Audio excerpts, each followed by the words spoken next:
What's up, people? What's up, world? How What's y'all up? doing? We're back after 2 freaking weeks, and we I missed you really, guys. Thank y'all so much for joining us on another edition of Turning the Tipplers Loose. We are your hosts. I am the lovely Leah, and I am the legendary one. I and it's really so need to get a shirt people with that on. say, what happened? I need to get a shirt with that on it, the legendary one. You know And what? I We go, do need to get some shirts done. That is true. The legendary one and the lovely Leah, like that. That's awesome. I like it. and I know just the person to make them too. Me too. Do we have the same person in mind? We may be, we might have to do a plug. Yes. What is it? The A&A Custom Creations, our Mhm. very own specialty shirt maker, cup maker, all kind of makers. She Everyone, she's a certain kind of maker for me. Hold it. look, she can't be that maker for everyone, but she sure can make our shirts, guys. Yeah. Oh gosh, y'all, thank y'all so much. I was so tired today because I was painting my daughter's room. Her birthday is next week, and we are trying to do a whole total room makeover. Her grandmother bought her a bedroom set, and we are painting. I didn't know paint cost that freaking much. Oh yeah, the cheap one's like $30 a bucket. It was like $200. It How was many buckets you brought? You must have had to buy listen. the buckets, the kits, the buckets to put the paint in, and the little rolling things.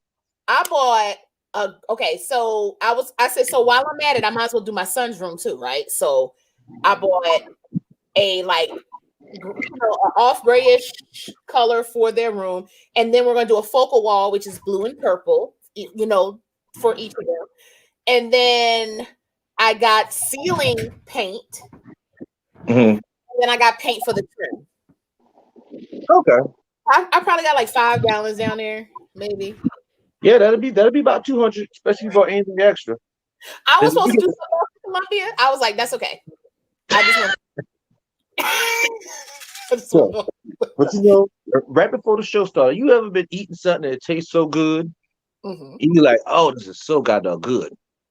Then bit my goddamn tongue all the way open. I mean, my whole darn whatever that meat you call, I can't think of it right now. It went about all the way through my tongue, but like blood was just pouring out. I had to hold a rag on it. I was Oh, like, "Darn, those teeth you paid for did their job, didn't they? Been right through oh, you your damn I'm a suited doctor. He made that tooth a little too sharp. So now, but thankfully, this liquor on my tongue makes it feel so much better. The spirits always help you, don't they? Thank you, spirits. We Yes, appreciate to you. the liquor gods. To the liquor gods. All right, we're gonna play this theme song, guys. And while we're playing this theme song, we just ask that you do one damn thing. Share the hell out of this. Let's go.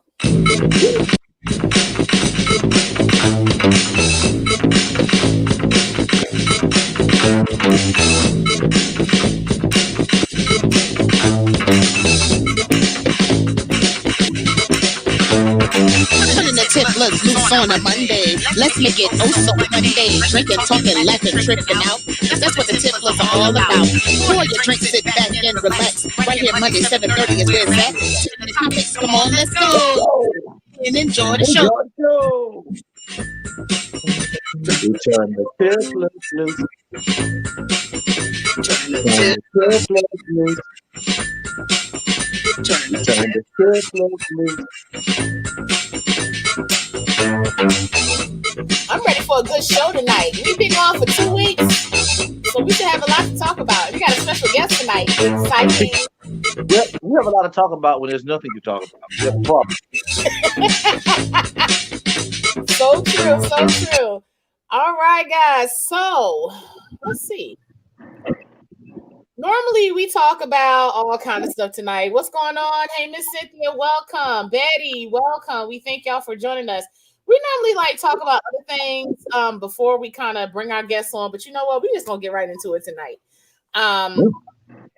With everything that's going on in the world, we the tipplers, we always want to try to get other perspectives on our show in the hopes of coming together so we can understand each other. and understand the reasons why we do the things we do, or why the world is the way it is, or whatever the case may be. We Because it's never effed up. again. I said, because it's effed up. That's why. I mean, we can say effed up, but it's a lot of reasons, it's a lot of things under effed up that we can talk about all day. But we pride ourselves on this show of getting other perspectives. And so well, our guest just left. And Well, that's all, folks. that's all, folks. You know, sometimes it's like that. I'm hoping she was just having technical difficulties. But if not, that's fine too.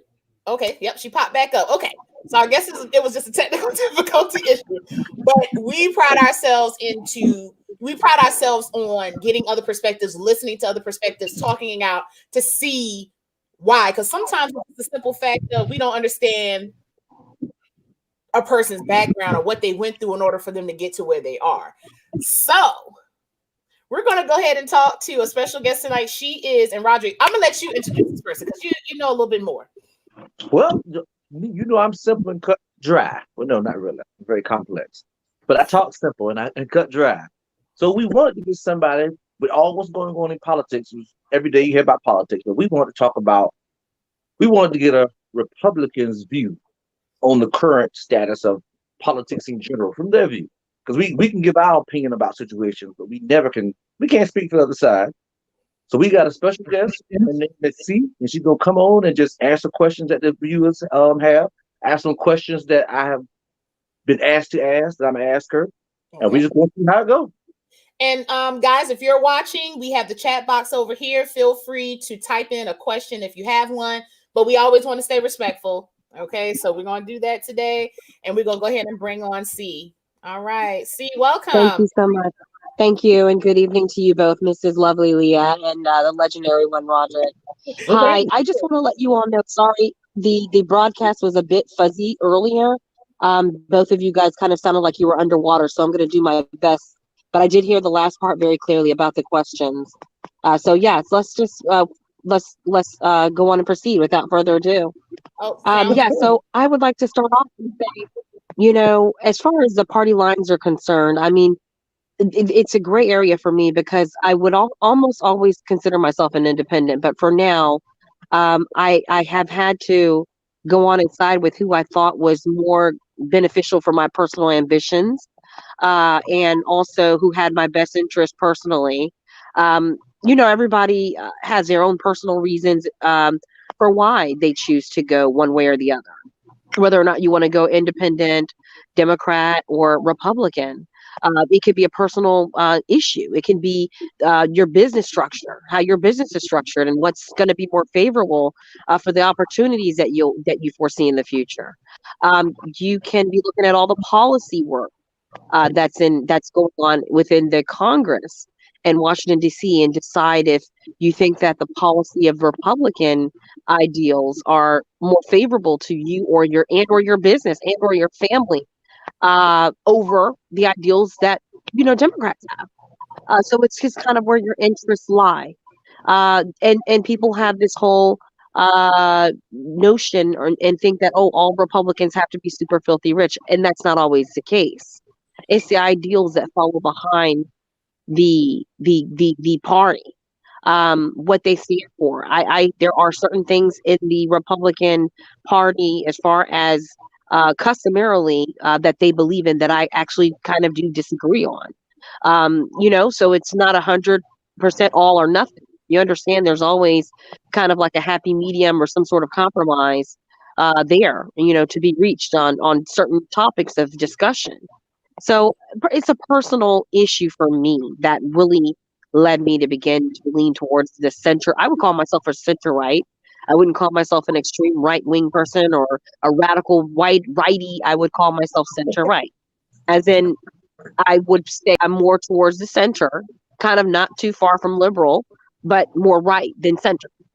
I have friends that are gay. I have friends that are straight. I have friends that are bisexuals. I have friends that are married. I have friends that are single. I don't discriminate against those things that some Republicans may discriminate against. I am for women's choice. I am a bit more. I am for rights for some particular couple factions and stuff. But like I said, as far as businesses and things are concerned and decision making and policy, I think I do lean a little bit more towards the Republican ideology as far as what will benefit a business. So that's why I swing that way. There's other personal things that happened to me in the past that I have deduced and decided that, hey, I'm not going to go that way any longer because I know what happened to me, what happened to my family, what type of devastation I went through when they were in charge the last 4 or 8 years. I know what we had to do. Some of the decisions we had to take. I saw my family weep and cry, and I said, I won't do this again. So I decided to swing the other way. And I felt as though, like I said, policy was a bit more in my favor under this regime. And I will still continue to believe it. So let me ask you this, if you don't mind. So if you don't have to, you can go as far as you feel comfortable with, but I think in order for us to understand where you're coming from, can you shed a little bit of light on, you're saying the last, and I'm assuming when you said the last 4 years, you meant under like the Democratic regime, and then coming to a Republican. What in that Democratic period made you want to go more, as you call it, not all the way right, but middle right? What in particular made, what policies, what procedures in that Democratic era affected you and your family? There were just one or two things. Sorry? I heard a lot of background noise. I don't know where it's coming from. There's no noise here on this side. I'm so sorry. No, that's fine. It's like, I think when you talk, it's just a little muffled, but it's not bad. We can still hear you. So it's fine. Go ahead. Okay. And like I said, this may not be 100% correlation to the party, but I just experienced a lot of catastrophe, a lot of tragedy. My sister died during the last Obama regime. That's just a personal thing. It happened, and there were some other things I witnessed that seem a little off center. Some other things that were just a bit sketchy to me that occurred. That's just a personal issue that you really wouldn't understand. And just other things, like I said, didn't go 100% correctly. So I decided to jump in on the other side and see how things would work out policy wise, in which they did favor me then. And they still do. I think if I had a bit more support from family, things would have been marvelously even by now. If I had more support and more people understood where I was coming from, I believe things would have been better by now. But much better. But yeah, I'm in this alone. I don't have very many family members that are on my side that do side with me. So it's been a very cumbersome and challenging journey nonetheless. But I've done my best. I'm still doing my best. I continue to do my best. Right. So what particular policies though affected you? You know what I mean? To where you said, or anything that even maybe anybody said, like the president said, or vice president. Can you give us an idea? Because I can pinpoint right now a lot of things that this presidential run said or did that affected us as people. So what in particular, you see what I'm saying? Made you say, you know what, this didn't work, and now I want to try this to see it. Okay.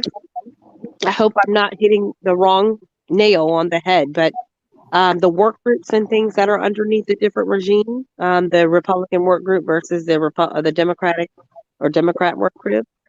I was thinking, like I said before, and I have like this sense that I believe the work group was a bit more focused and geared towards making sure that people I knew, my businesses and people around me, their businesses thrived and thrived.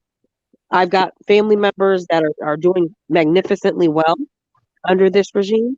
My mother's doing magnificently well under these circumstances.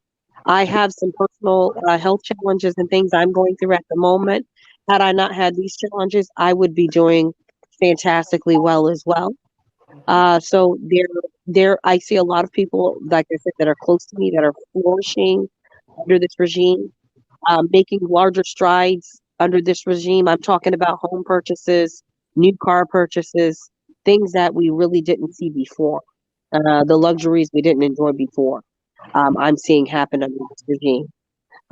Like I said, there's not 100% correlation, but policy, I believe, has been favorable for my particular circle. I see it every day. And when you say Now, your circle, are you talking about like business owners? Are you talking Mm, about yeah, business owners and family. Business owners have around me that I know have thrived. Like I said, even the PPP programs and the small business programs for minorities that support minorities and women. These particular programs have been thriving during this administration. And I've seen, like I said, my friends and people in my own immediate family, myself, and like I said, other business owners that have thrived during this administration. I like the policy that's at hand and at work with this particular administration. I appreciate it. Like I said, had I been a bit stronger, things would have probably turned out to be differently. But I've just my own personal circumstances and my own personal, issues just had a bit of an impact on the outcome. I believe if we had a couple more months, things would have turned out beautifully with this particular regime if we had some more time. But you know, well, everything has its course. yeah? Me you and know, Roger's eyes was like, okay, but go ahead. but you know what she said. I don't know if I may have left it out that this person is a black Republican. Right, So right. just to eliminate some confusion, people like, what she mean? I don't have more supporters. That is Just definitely the title of the show, so I'm sure they. okay, well, good. You know, I can't. You know, I'm the type of person that go to the store and like Walmart. It says cash, no cash. I will still use that machine and be looking dumb. Like somebody, So reading is fundamental. Mm-hmm. that's what people say. Whatever. That's why teachers aren't paid very much. Telling us what. So, no, Mm-hmm. so somebody now I am Sorry, not. I can't hear you all very well. I'm sorry. Can't Can hear you you hear? all very well. I'm sorry, it's getting a little fuzzy. Uh-oh. Can you hear us better? Yes, better. Yes, Okay. ma'am. So let me ask you this because again, there's not a lot of things that I am proficient in. Those PPP programs, and I think Marlene hit it on the head. Weren't those PPP programs developed only because of the COVID pandemic and the crisis? Yes, those were issued out due to the crisis of COVID. And that's what I mean about great policy making that this administration has employed under these very unfortunate circumstances with the outbreak of the COVID in 2019 and also the shutdowns that we experienced in March and April. Against all odds, this particular regime has been greatly responsive to the COVID-19 pandemic with those PPP programs and also the small business loans and the EIDL loans as well. So I think that had we not had such great governance, those programs would have never been available for other business owners and people of interest that do have businesses to thrive. They would not have been possibly uh, created, maybe underneath other, the other, who knows. But I know that there was a fantastic rollout in which several of my friends, my family members, were able to take advantage of those particular parachutes and lifelines, and we benefited very wonderfully from those particular lifelines that were extended to us, during this time of crisis. So I don't know, Roger, if you have a question. I'm sorry, I don't want to be the only one talking. You know, that's just one of those things. It's one of those areas I'm like, I need more information because when it first happened in December in China and came over here in January, the whole president, his whole administration denied it even existed. Said it was just like the flu. Correct. We've been And wearing masks for months. They got us in the position we're in now. But so I mean, yeah, they put out the PPE, which the PPE rollout was it helped out a lot of people, but it was quite terrible high. It didn't help out everybody. Like businesses Right. like wealthy businesses that didn't need it. Like I like Correct. Kanye West business took it. Like who rolls out something that make companies that make multi-million dollars can get PPE, but then a poor old restaurant can't get it. Right. And then on the flip side of that, to piggyback off of that, and I think Marlene said it too. They are unfortunate because the I don't want to say your leader, but the leader of the country said it was a hoax. When the last regime was in and the other pandemic broke the president. I think what she's trying to say is it probably wouldn't have been as bad if maybe people, the more seriously, but not only that. Yes, I'm glad those programs were there to help the people. But the point Roger made, it didn't help everyone. And not only that, I don't think the people that, how can I say it? The people that don't own businesses were greatly affected. Working Americans, people that couldn't work, people that were still working, but still was affected. I know myself personally, I was able to work, and I'm still able to work through the whole pandemic. I've been working from home and some on site, but I still feel the crunch of it. You know what I'm saying? I still feel the weight of it because it's like your kids are home all the time. You're home most of the time. You're eating most of the time. You're using more electricity. All of these things, come into play. So even, how can I say, even though, yeah, the upper part of this got maybe something, I think a lot of the lower class and lower parts of it probably didn't get help as much as they could have.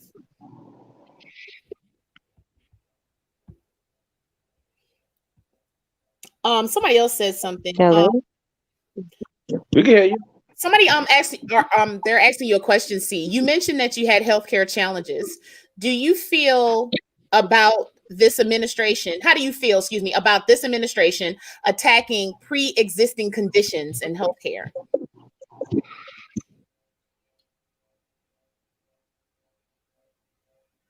She might be having difficulty hearing us. I do apologize. Yeah, I think she's switching systems. Let's see if this helps a little bit. We're gonna mute the mic on that one. Give me a second. Okay. But the pre-existing. Sorry, I couldn't hear very well. We couldn't hear you. We couldn't hear you because you weren't on. Okay. Can you hear us better? No, I see the question. You mentioned that you had healthcare challenges. How do you feel about the administration attacking pre-existing care? Well, I think that Trump did attack the pre-existing conditions. They rolled out in November and December the Affordable Care Act, in which that enrollment into those particular plans into the health care marketplace enabled you to find a plan that would not discriminate against your pre-existing condition. That was in November and December. However, a lot of people don't know. I think you went out, C. Gotcha. I think she's having, she's back. Hold on. We're going to add her back. Guess who's back? Condition, the severity of your pre-existing condition, there are other marketplaces that you're able to enroll in. There's other marketplaces that are under healthcare.gov that do not really fall underneath the healthcare marketplace. They do not fall underneath. I think they do fall underneath the Affordable Care Act, but it's not through the healthcare marketplace. It's through healthcare.gov, and certain policies and plans underneath the healthcare.gov plans do cover pre-existing conditions. If you do have a pre-existing condition that is severe, there are always other avenues that you can explore, such as the state programs that are offered through Medicaid and Medicare. If you do see that it's a bit impossible for you to get a reasonable plan to cover your pre-existing condition, so you have to unfortunately, make a decision and a compromise to possibly go with a more state insured policy that would be more likely to cover the pre-existing condition based on the severity. So it's just a lifestyle choice you have to make. But I do see, and I did recognize those policy and plan rollouts in November and December. I did see them. I took advantage of them. And unfortunately, due to the COVID, there were sometimes, for me, I had a cost prohibitive measure that came up, and I was able to extend some things and still take advantage of those particular plans that rolled out in November and December. likewise the other plans under healthcare.gov that are offered to people with pre-existing conditions. Gotcha. So why I guess I'm trying to figure out how to word this question. Why take away the protection for pre-existing conditions? It was put in place by the Obama administration, right? When he did the Affordable Health Care Act. Why? What would be the point of removing that to put money in the pockets of insurance companies? Why would we not want to protect our pre-existing conditions for Americans in the U.S.? I'm not understanding. Well, I believe that those particular measures have a cost. That's my personal view, and it's not personal. My personal view is those particular protections have a cost. Those costs fall on the American people. Pre-existing condition. I'm not going to be prejudiced against someone with a pre-existing condition. I have a pre-existing condition.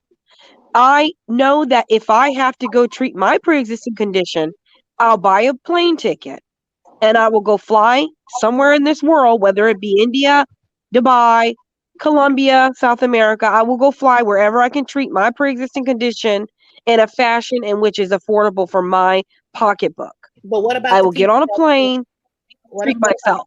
what about the people that That's can't? what I would do. Right, but what about the people that can't? We have, I mean, if you think about it, the percentage of Americans that probably could do that are small, and most of the Americans that can't is the larger portion. So what about the people that can't? Well, like I said, there are many people that can and can't and cannot do and that do. But like I said, that cost of the pre-existing condition, as much as I would love to cover everyone's pre-existing condition, that cost. Oh, she'll be back in a second. She fell off again. I think she's having some technical difficulties, but But that's one of those funny areas. I don't get it, and maybe someone could explain to me one day why is it okay for us to blow up foreign countries and spend trillions of dollars rebuilding them, but we can't get health care for all our citizens. right. I They don't love, understand. Republicans love to bring up the budget when it's convenient. No one cares about the budget when they change the tax code. They gave rich people more money. Republicans didn't care about the budget then. All of a sudden, the Congress wants to give us relief stimulus package. Oh, you don't put the budget up. Now you worry You don't about put up more debt. I don't. That's just a power play conversation right there. Just one person saying what's convenient for them when they're in power, and it's not convenient when they're not in power. I feel like there's a way that, and you can't make everyone happy. Don't get me wrong, because that's just general in life. But I feel like if people would come together and stop worrying about Republican, Democrat, whatever, and really do what benefits the people of the United States, I think that we would be in a much better place. We would have been in a much better place when it came to COVID. We would have been in a much better place when it came to all these riots and whether we thought Trump was this or that. I think we kind of get off track when it comes to things. And then we have to understand too that most of these politicians get paid to keep certain things the way that they are. I mean, if you really want to be realistic, Yeah. and that's You why know, I saw a really good diagram about Congress versus United States. And it was saying how I want to say, in fact, I'm going to find that and I'm going to read it out to you because it's very interesting the breakdown of how Congress is totally opposite of actually America itself. So while you find that, let's talk about this. And I like to ask you this question. So, and I like to use comparisons to put things into perspective for people. Okay, so if I had a friend, and this was a really good friend, and I respected this friend. I felt like this friend did some, pretty good stuff, but they made some bad decisions. But there was a point at some point in this friendship, they started saying things that were mean and malicious. They started doing things that were strange. They said hateful things to me and to others. Mm-hmm. At some point, I would have to reevaluate my support for this friend. I run into a lot of people that support Trump that feel as though they can separate the way that he divides our neighborhood, the way that he talks about certain groups of people. They seem as though they can separate. Even I don't think he makes well of good policies, but that's just my personal opinion. But they feel he do. What do you say in defense to that? Especially with the things that have been happening in the last couple of weeks with the Capitol riot, with the riot that to me he incited, and didn't really do much to stop it. What do you say to those people that, hey, they don't understand why, hey, I support him as president and his policies, but he's just not a good person?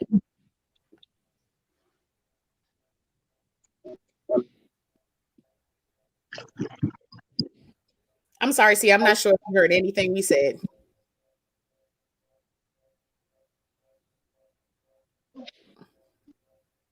Oh, well, you know what? While we wait, I actually got that diagram I was talking You about. found it? Okay. So, okay, how many? Okay, Okay, 50. I think that Oh, a lot of his supporters are very eager to. A lot of his supporters are very eager. Oh, goodness. You're going in and out. I do apologize. Sorry, I was stating that his supporters are trying to. There's one last thing, that one last trick in the bag. They're trying to probably pull out, and they just don't want him to give up on the presidency. They don't want him to concede at this moment. So those are just very physical and those are demonstrations that people want the president to see. The people that do support him, and I understand that those demonstrations. I want them to be more peaceful, but I do understand them. And sometimes when you are working hard to get something done, you should never give up. so wait. So I just want to make sure. So you supported the riots. They weren't demonstrations; they were riots. You support the I riots. support, no, not the riots. I support peaceful demonstration. I support Oh, peaceful okay. demonstration, not riots or anything rowdy. I support peace, and I support very, very diplomatic means of supporting people that you believe in. Like I said, it's not Mhm. illegal for a president not to concede. If they have their reasons for not conceding, it's not illegal. It is a bit, what I guess, immoral in some people's respect, or undemocratic, or a challenge to democracy of the Constitution, but it's not illegal. And for the people that support Trump, they have their own personal reasons as to why they would not like him to concede at this moment. But this is my main question. He did not have America in mind when he did all this. He did not have the American people in mind. He did not respect the whole process. He did not respect the place that he's lived for 4 years, the Capitol. He kind of did his temper tantrum, and then his supporters, and I'm not saying all of them, and I told myself tonight I'm just gonna I've been kind of holding my tongue about it because you try not to offend. I'm not gonna say all, but some are touched, and they go out there and they think what they're doing is right, okay, but it's wrong. It's not the right way to do things. I feel like it's a bias. If Black people were going out there and really fighting for the rights that we currently don't have, it would have been a big deal. But because he didn't win the presidency, he gathered a whole bunch of people during COVID, mind you. Okay, that Because COVID's fake. No, COVID's not real. No, it's apparently real. real. Okay, But not in the but it president's is mind. real Like the because people have died as a result of it, and they Lots of continue people to have die. died. Okay, you didn't care about your people, because if that's the case, you would say, hey, stay home. All these people don't need to be in this area. COVID is rampant. It just showed that you had no care about your country. And no matter what president has got up there, I feel like at least the least they have done is respected the United States. They respected the process. They respected their position.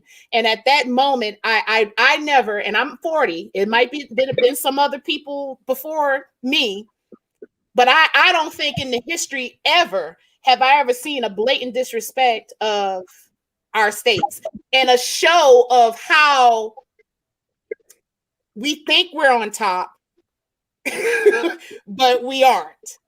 It was a very sad time, and it was a disgrace.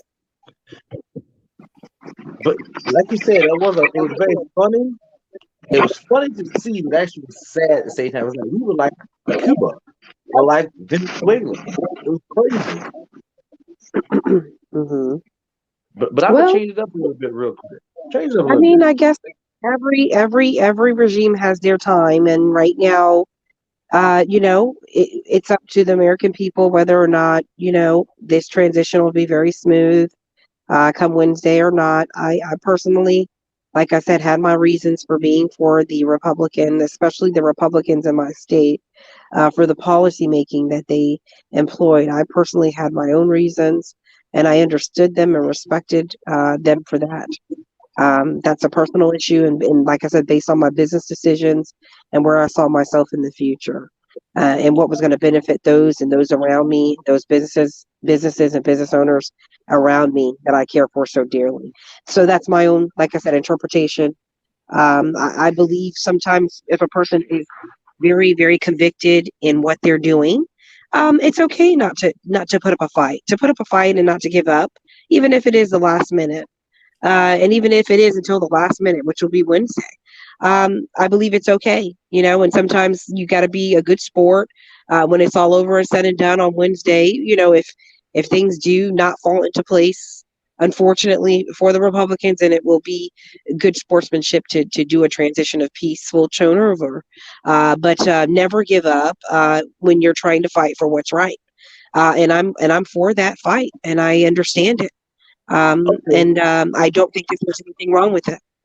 What is the fight? That's what I see the question down there Well, too. I'll get to that. But what is the fight? holding on, holding on to see, what's going to transpire maybe in these last few days of his presidency. Just trying to hold on and see what's going to happen. That's the fight. The fight's personal. Well, I can tell you what's going to happen. He's going to leave. But it was a fair election. That's probably what's going to happen Wednesday. It was a fair election, and you were saying you understand them not respecting democracy in a fair election. What is there to understand? I mean, I understood that Russia interfered with the last election, but hey, Trump won. He wasn't going to find no fake votes. Let's move on. Let him in the White House. Mm-hmm. What is there to understand? People marching on lies. He lost Georgia twice. His party lost Georgia twice. It has a Republican governor, Republican lieutenant governor, has a Republican Secretary of State. He literally runs elections. Right. He says he lost twice. What are we protesting here? Democracy? Right. Sorry. Are we protesting democracy? No, it's not an encroachment on democracy. Okay, so I have a question, and I want Elizabeth to elaborate on this. What looting and killing in particular are we talking about here? You're talking about Antifa. I need you to be specific about what we're talking about, what period we're talking about, because I'm a person that's about statistics, and I'm about looking up what we're specifically talking about, because the media can portray one thing and something may not be that way. But the media didn't over-exaggerate this shit that happened a couple of weeks ago. So I need to know, like, specifically what you're talking about so that we can address that. Because looting, rioting, peaceful protesting, all that have been going on for years. So I need to know specifically what we're talking about so that we can address it. Excuse me. Now, I don't know about the killing business owner part, but I mean, months ago. Let me tell you something. I didn't hear anything about any business owners dying. Now, they may have been some looting of businesses, but it definitely was looting. Looting for sure. That comes along with a riot. I mean, it goes hand in hand. I'm not saying it's right, But what I'm saying is, normally when you hear a riot, you hear, "Oh man, did Sammy business get looted down there? Did they take those TVs out of there?" I don't hear, "Damn, them people was climbing the Capitol wall. They were sitting at Nancy Pelosi's desk. They took a podium out." Like normally, those are not things that go hand in hand for me. And again, neither one was right, but normally a riot, that's what happens. People, they get angry and they, maybe hit up businesses or whatever. But this to me was just an unusual situation. And it's bigger than that. You literally have our national capital being defiled. It's only right here. Our national capital. It's not some streets in what was it? It's not some streets in Atlanta. This is literally our national capital. Can't even protect itself. We are no better than some old third world country we pick out on TV that has overtake the government. Literally, is why I don't want to travel to. Obviously, I never want to travel to Africa because they always need some kind of governmental entanglement. So when COVID first started, what happened when COVID first started? Were they looting because of COVID? I'm Roger. Do you know what she's talking about? When COVID first started, businesses were looting. Now that part's true.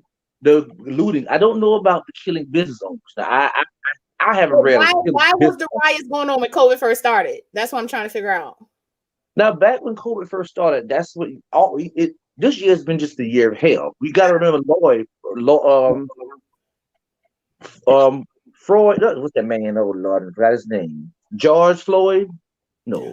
Oh, you're talking about with the killing of African Americans by. I'm trying to think of the name. I can't think of his name right now. But he died. We had multiple Black people dying. So Black Lives Matter out there. Antifa goes with Black Lives Matter. You have a lot of Antifa people that follow, and Antifa does do lots of. They are importance to other people. Some people may think because the president can't run another 4-year term, their life is fucked up. Some people think because Black people died, their lives is fucked up. I don't know. But on top of that, in general, Antifa is what I would call Antifa a terrorist group. Personally, I would. But I don't see nobody out here saying Proud Boys is a terrorist group. Get these Proud Boys out of here, chance. They love saying, "Oh, Antifa was in that crowd," like a whole bunch of Antifa people dressed up. Like you always hear Antifa, but you never hear, like you said, you never hear what is it? Because the KKK out there, you never hear about the skinheads. You never hear about whatever this new group is, the Proud Boys, which I still think are a mixture of the KKK and skinheads. You never hear anything about those. And that's literally why we wanted another perspective on the show, and we might need to get her on the show. To explain that to me, why wouldn't this happen? You say, "Oh, Antifa this." Why not say, "Oh, Proud Boys were there"? Because Proud Boys tried to kidnap the governor of Michigan. But it's always this is what kills me, and I'm not gonna mean no disrespect. When we talking about facts and we talking about shit, let's talk about what we're talking about. It's always, well, this person did this. Well, this person did this. The point example when. And WLTX and WIS is the most hateful commenters on the face of the earth. They say the meanest things about people. It was Michelle Obama's birthday a couple of days ago, and they said some of the meanest and hateful things about her. And I don't condone that for anyone. I don't care if it's Trump or whatever. You state facts and you stick with the facts. If the person says something mean and they're a mean person, then they're a mean person. But I'm not going to sit on there and comment on WLTX about his hair or skin color. Other people can do that if they want to do that, but I'm not going to do that. But the point I'm trying to make is I commented that why we got to always come back with hate. State some facts. If this woman ruined your life, tell me how she did. What policy and procedure she put out to ruin your shit that you feel so bad and you feel so hateful that you got to call her a monkey or a man or something like that. But this is what I'm trying to get to. When I said, look, why are y'all saying mean things about this person? Each person that came down, I don't mean no harm. It wasn't no Black people. It was white people. Each person, white person said, "Oh, well, y'all say things about Trump." Who is y'all? I don't say nothing. I ain't never said, nothing about this man's appearance or how he looked. So does one wrong make a right? We talking about why these people went and did what they did, why they still support him through all the things he said, the mean things he said, his attitude, and how he never comes out against racism, against anything of that nature to bring our world together. That's what we're talking about tonight. But that's the world we live in. If something's not important to you, you're not gonna fight against it. Like if you come from a family that y'all nobody in your family gay, nobody care about gay rights. It's just nothing that y'all even think about. Who cares if they don't allow gay people to get married? It's not important on your agenda. Versus if you're a person that comes from a rich family who has a lot of business and you want somebody who's going to keep policies to keep your business rich. You want to stay rich. So if it doesn't affect your circle, why would you care? That takes an extra level to hurt yourself to build somebody up. Right. That's the point I'm trying to make. And people can support who they want to. That's fine. Remember, we were even talking about earlier. I can see if people said, you know what? Yeah, he ain't a good person. He says some messed up stuff when he get up on that podium. He act like he did Alzheimer's when he come up there.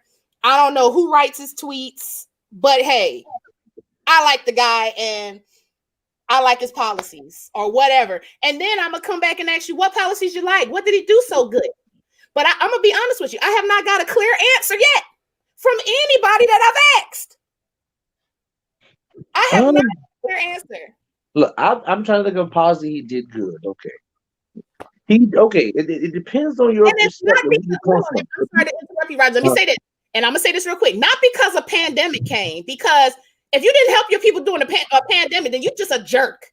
Okay, I'm talking about some real stuff that really benefited the majority of Americans, not the rich, not the business owners, because everybody ain't a business owner. Everybody's not rich. Everybody's not well-to-do. Everybody can't fly over if you need a surgery. Because let me tell you, if I did, I'd get these fat arms fixed. So I'm just saying, I need to know, please, somebody give me a policy that benefited all Americans. Please help me. Other than I can't think of any policy he did that benefited all Americans, unless you agree with his China deal that they put out, where it made America didn't take such a loss to China deals. Unless you count that, but that still don't really affect the average American, because that money is really just going to go to the corporations. Correct. It goes to big business. I can't think of somebody had to tell me if they know one. Please, I'm willing to listen. Like, I want to know. I would like to know. I want to know, but none of they didn't affect me. I got my little stimulus. I appreciate that. More power. You know what I'm saying? But that wasn't him. That was a Nancy right there. That was Nancy and Mick. He just had to sign it. And I hate to get like this, but see, like when I start asking these questions, people get quiet. Now I don't see those people talking. I need to know, why do you support him? Give me a specific thing. How did he help your family? What did he do to help you? Because that's what they're there for. If they can't help if they can't help us as America, if they can't go out there and make us look good, if they can't do the things that help America thrive and keep moving, and also at the same time, you got to bring unity to America. And we can be rich. We can be rich as we want to be. But if we hateful to each other, if we divisive to each other, we look like a damn fool. Period. That's about what we look like these days. Thank you. But I've known some really diehard. I don't even call Republicans. I call them Trumpian supporters. And literally after the election, we had some kind of get together. I can't remember what it was for. And like 4 of them was like diehard Republicans, and they were like, they're not going to accept Biden no matter what. He's not their president. There was no. I'm going to just give me time. It was no like. And I'm gonna put this out here. I'm gonna be real. Whoever said Trump was the president, something is wrong, because he is the president. You may not agree with what he did. I don't like him. Period. But he's still the president. You know what I'm saying? So anybody saying that to me is wrong. Obama was to me a great president, but he ain't my president no more. Okay, we moved on. Trump was the president, and this is the thing. Like, we need to stop. We need to stop that. We need to stop that. We need to get it right. You know. And the major thing is that thinking that we don't count, like our vote doesn't count, our words doesn't count. We're not smart enough to go and do research. I was one of those people where I feel like those things didn't matter to me. But I'm gonna be honest with you. After Trump came in office, I got the press, and I'm like, I need to know more. I need to, because knowledge is power. Mm-hmm. We need to know what our officials are doing, especially local officials, because they right here effing up. And those are the most important No, ones. I've eaten. Oh, see back. See, Go ahead. I got some questions for you. See, you ready? Yes, I'm back. I kept disappearing because the service was intermittent, but I am back and I'm listening to both of you guys rather keenly. Good, awesome. Thank you for coming back. So, most important question. You're welcome. Thank you. Which we've rude our fans, and let me tell you something. I am drinking something called Redemption. We were rude because they're expected to know what we're drinking. What you drinking? Some Redemption, some whiskey I got pretty darn good. But let me tell you something. I'm gonna do a plug real quick. I got to do it, y'all. So I'm watching my football the past 2 weekends. So it's a commercial came on constantly, and the man was like, "This tastes better than my grandma's lemonade." And so the commercials had the grandmas doing stuff like facetious stuff. One grandma stabbed her grandchild's tire. The other one destroyed her granddaughter's necklace. But I had to get this goddamn Bud Light lemonade. This is the best beer I've ever had in my life. Really? Bud Light lemonade. It tastes so refreshing. It's so freaking good. And I swear, I'm not getting just not a plug for Bud Light. I was going to say they keep telling you the way you're talking. But it's so goddamn good. So my question to you, C, is what is your favorite liquor? Oh. So, that's that. Oh, she's back. She's back. No, she popped back in. Did you hear our question? We're on to ask you a question that has nothing to do with politics. See, he asked, "What is your favorite liquor if you drink?" You're on mute. You're on mute. I'm not sure if you know.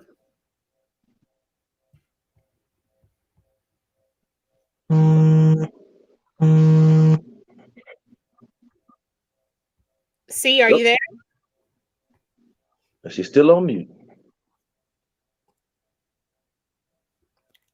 Well, I can tell you what mine is. What is it? It is tequila. I love tequila. I'm actually drinking tequila right now with some Red Bull because I needed some energy. Yes, because I was so tired today, so I needed a pep in my step. You know, go ahead. I have to ask my question. Why do people hate winners? So I'm at work. Yeah, I'm walking down the hallway, and somebody was like, "Oh, Roger, you're a Tom Brady fan," which I am. I didn't want to admit it. I was like, "No, I'm a Patriots fan. I'm for the Patriots." All along, I was Tom Brady I meant fan. to tell you about that. Huh? Go ahead, because I'm about to get you, but go ahead. So I'm talking to the person, I'm like, "Yeah, Tom Brady is Tom Brady, that greatest quarterback ever." And don't be resting people. Drew Brees got thrown away. Roethlisberger sucks. I mean, who else we got? Aaron Rodgers about to get thrashed come Sunday. So they sitting there, they hate Tom Brady just because he's Tom Brady. He's a winner. You literally hate a winner. How can you hate the quarterback with 6 rings? He has more rings than any team in the NFL has combined. One guy has that many. That's not the point. This is what I'm gonna use you for example because I know no other that I can use. No, we have good weather, Marlene. Weather is great. It means cold, but it's not like rainy or snowy or anything. Tequila fortified homemade wine. I know. We need his number. Yes. Hey, you know where I'm at, Chris. Hannah here. So I asked you when Tom Brady first went to the Buccaneers. I asked you. I said, "Are you a Tom Brady fan, or are you a Patriots fan?" I'm sorry, you lied to me. You are a Tom Brady fan, and wherever Tom Brady go, you will follow. Just say it. I tried because Bill Belichick is the greatest coach in history by just his winning record. But his defensive brain is really, really good. Patriots have always had a great defense, better than the offense most of the years. So I was so you but when Brady left, look at perspective. So Belichick has been the coach for New England Patriots for 26 seasons. How many times do you think he went to the didn't make it to the playoffs? Didn't win a playoff game, I should say. I'll put it that way. I would say maybe once. Exactly. How many times did Tom Brady win a playoff game? You said win or lose? How many times did he win? Oh man. Yeah, let What? me rephrase the question. How many times do you think Belichick won a playoff game in his I mean, 26 seasons? I can't even count. Probably all 26. Along with Tom Brady. Right. Without Tom Brady, he has only won one. Okay. See, that's what I'm Tom saying. Brady's already won two. I'm denying the powerful force of Tom Brady. I'm just saying. I just wanted you to have that reality check that you lied. Okay. Listen, I want to ask a question, and I don't know, all our Trump supporters may still be here or may have left. Just curious what's going on. And I know C is still here with us. Okay, so ah, left my head. I tell you, that's a shame. When you get older, these things happen. Lord, well, see, what's your favorite liquor? That's what we tried to ask you earlier for you disappeared.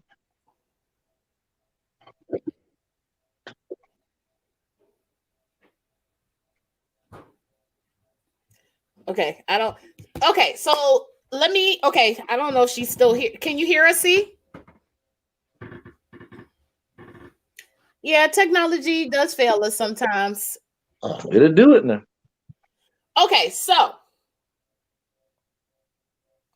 this is what kills me about this whole situation. I think we can sum it up. The purpose of this platform today was to really figure out why people support Trump, what particular policies allows them to still support him. Did you get an answer? Is that subliminal or you asking me? I'm asking you, like,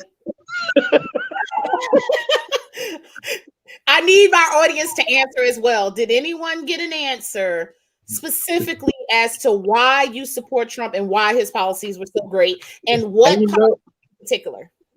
but to be honest, to be fair, across board, when we start the show with our guest, she laid out why she was a Republican supporter. She never said she was a Trump supporter.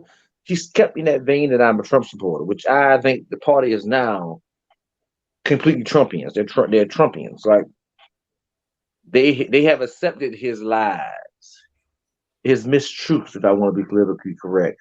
They accepted his taking the president being acting like a superior individual to a normal human, to being in the gutters with the worst of us.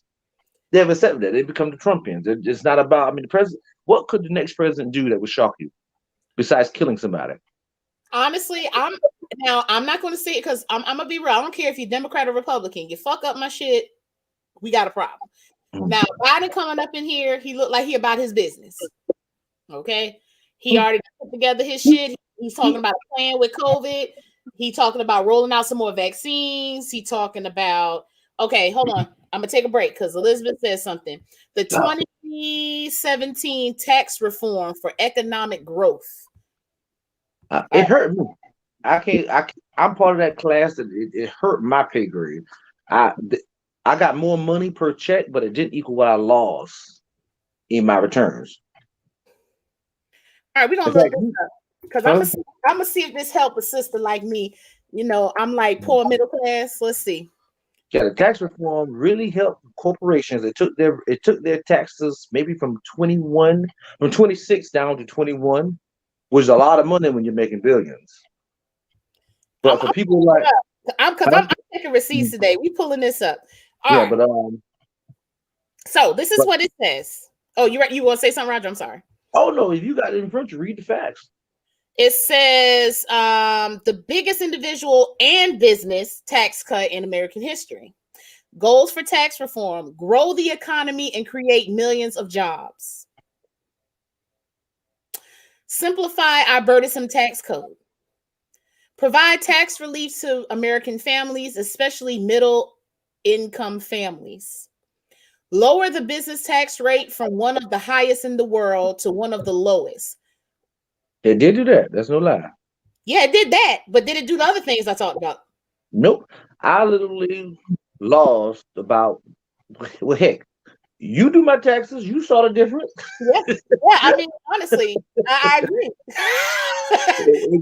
I couldn't even use my church tax break anymore. I Nope. couldn't use clothing that I've Or like your material I buy to go to uniforms. work Yeah, yeah. anymore. Mm-hmm. Okay. I don't know how it didn't grow. It literally didn't grow anybody I know within my circle. I Let did get, I got like $40 in a check. Don't let me But miss no comments now. Okay, because I'm reading. I can't see. All right.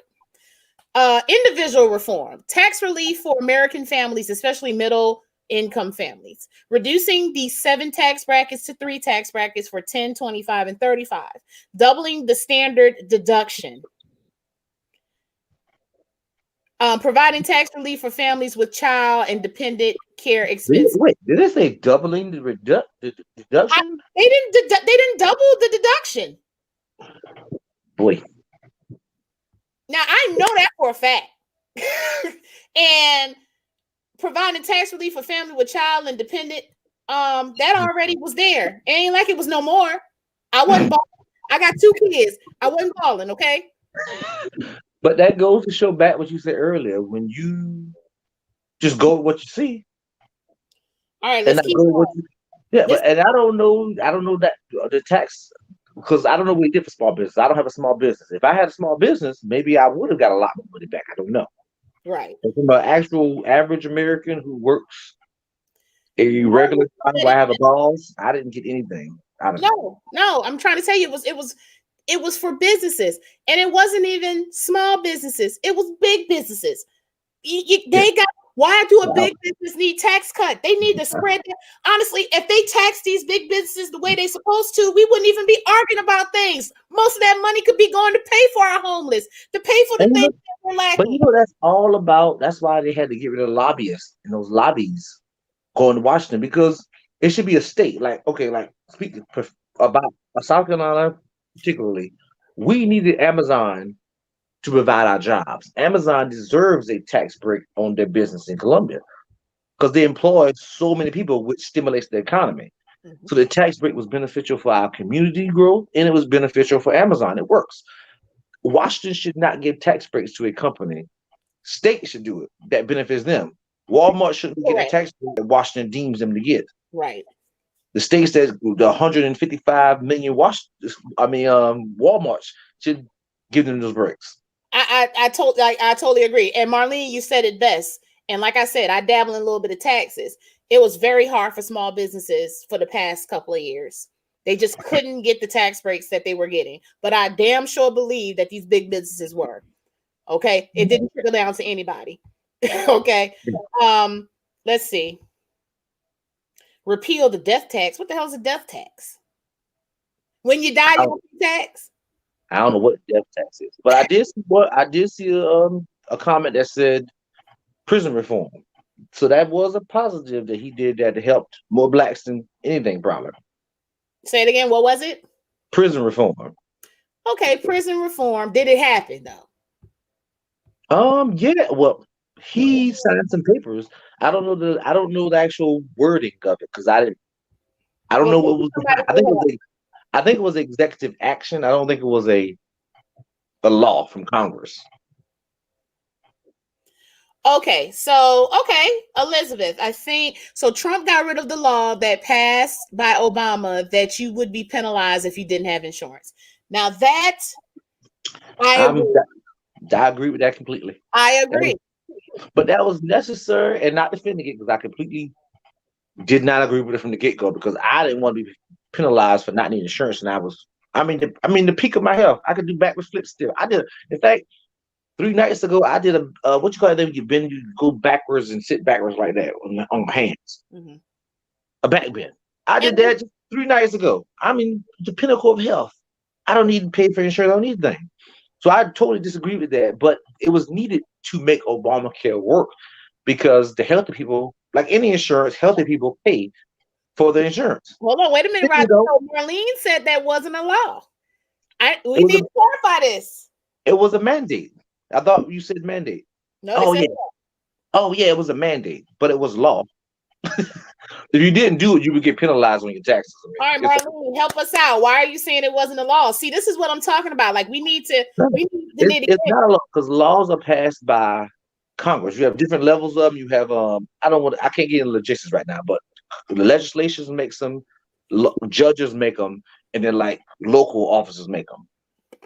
So it wasn't a law; it was a mandate, but you were penalized for it. Laws have to be made by we live in a free country where we're not supposed to be forced to purchase goods or services. That is a lie that you put in your mind because you pay car insurance if you got a car, and you're forced to pay that.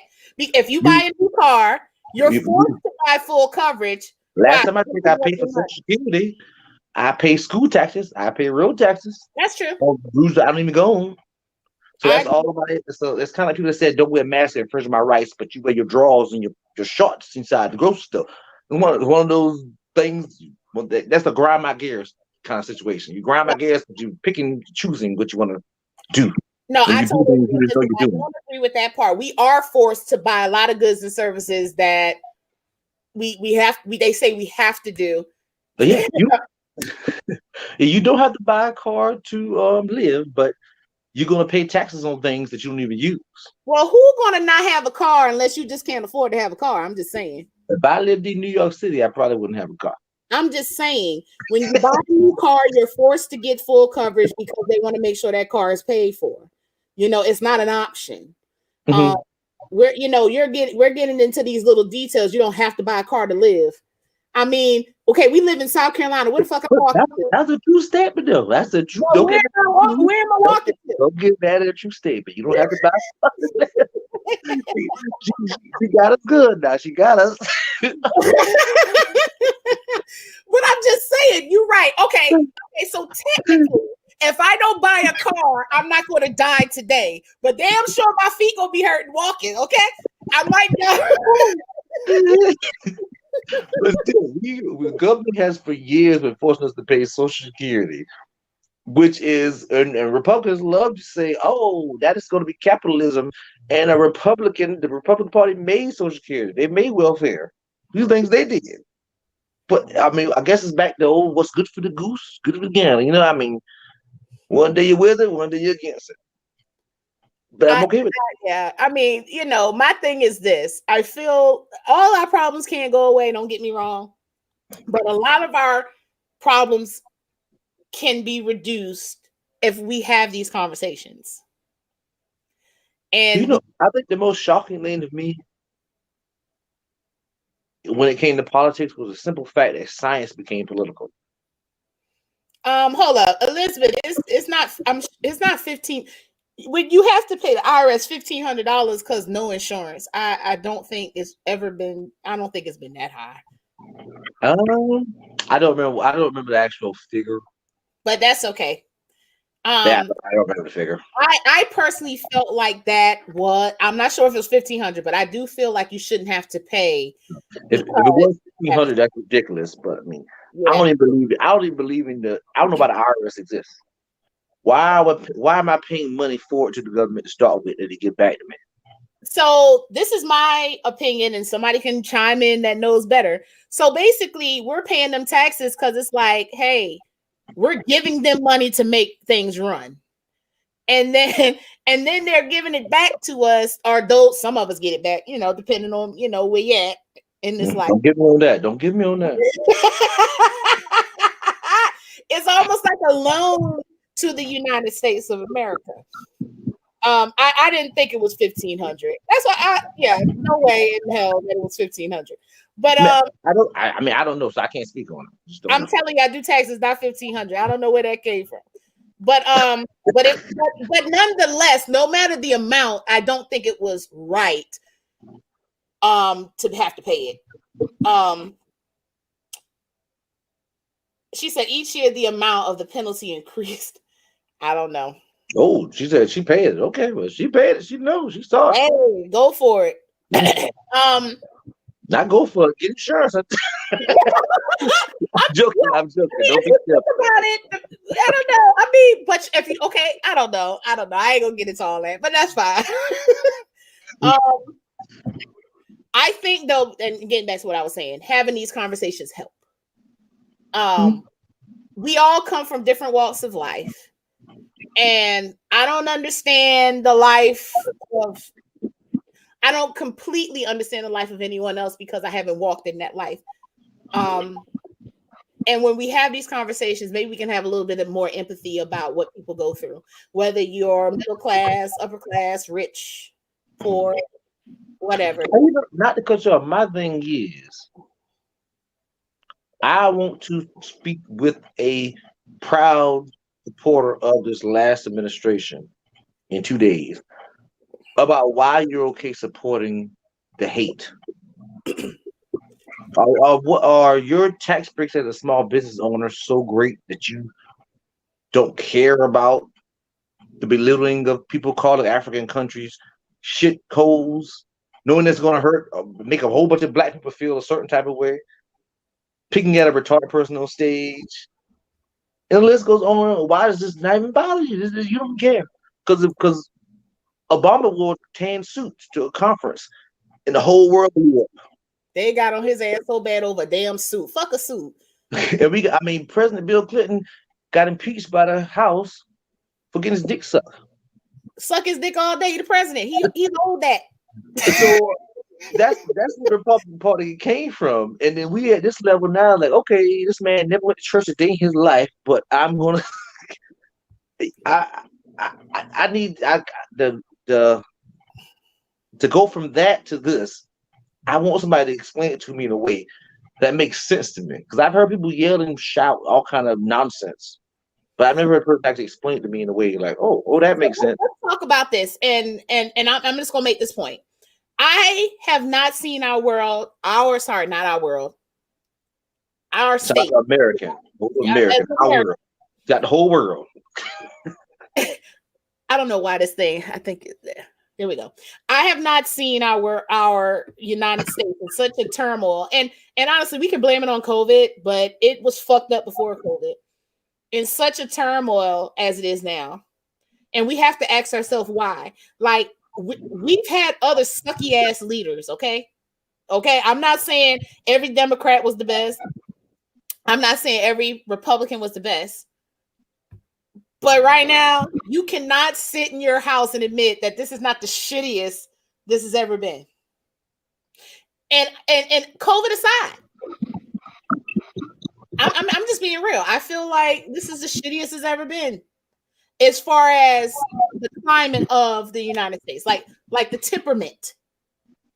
Mm-hmm. And we have to ask ourselves why.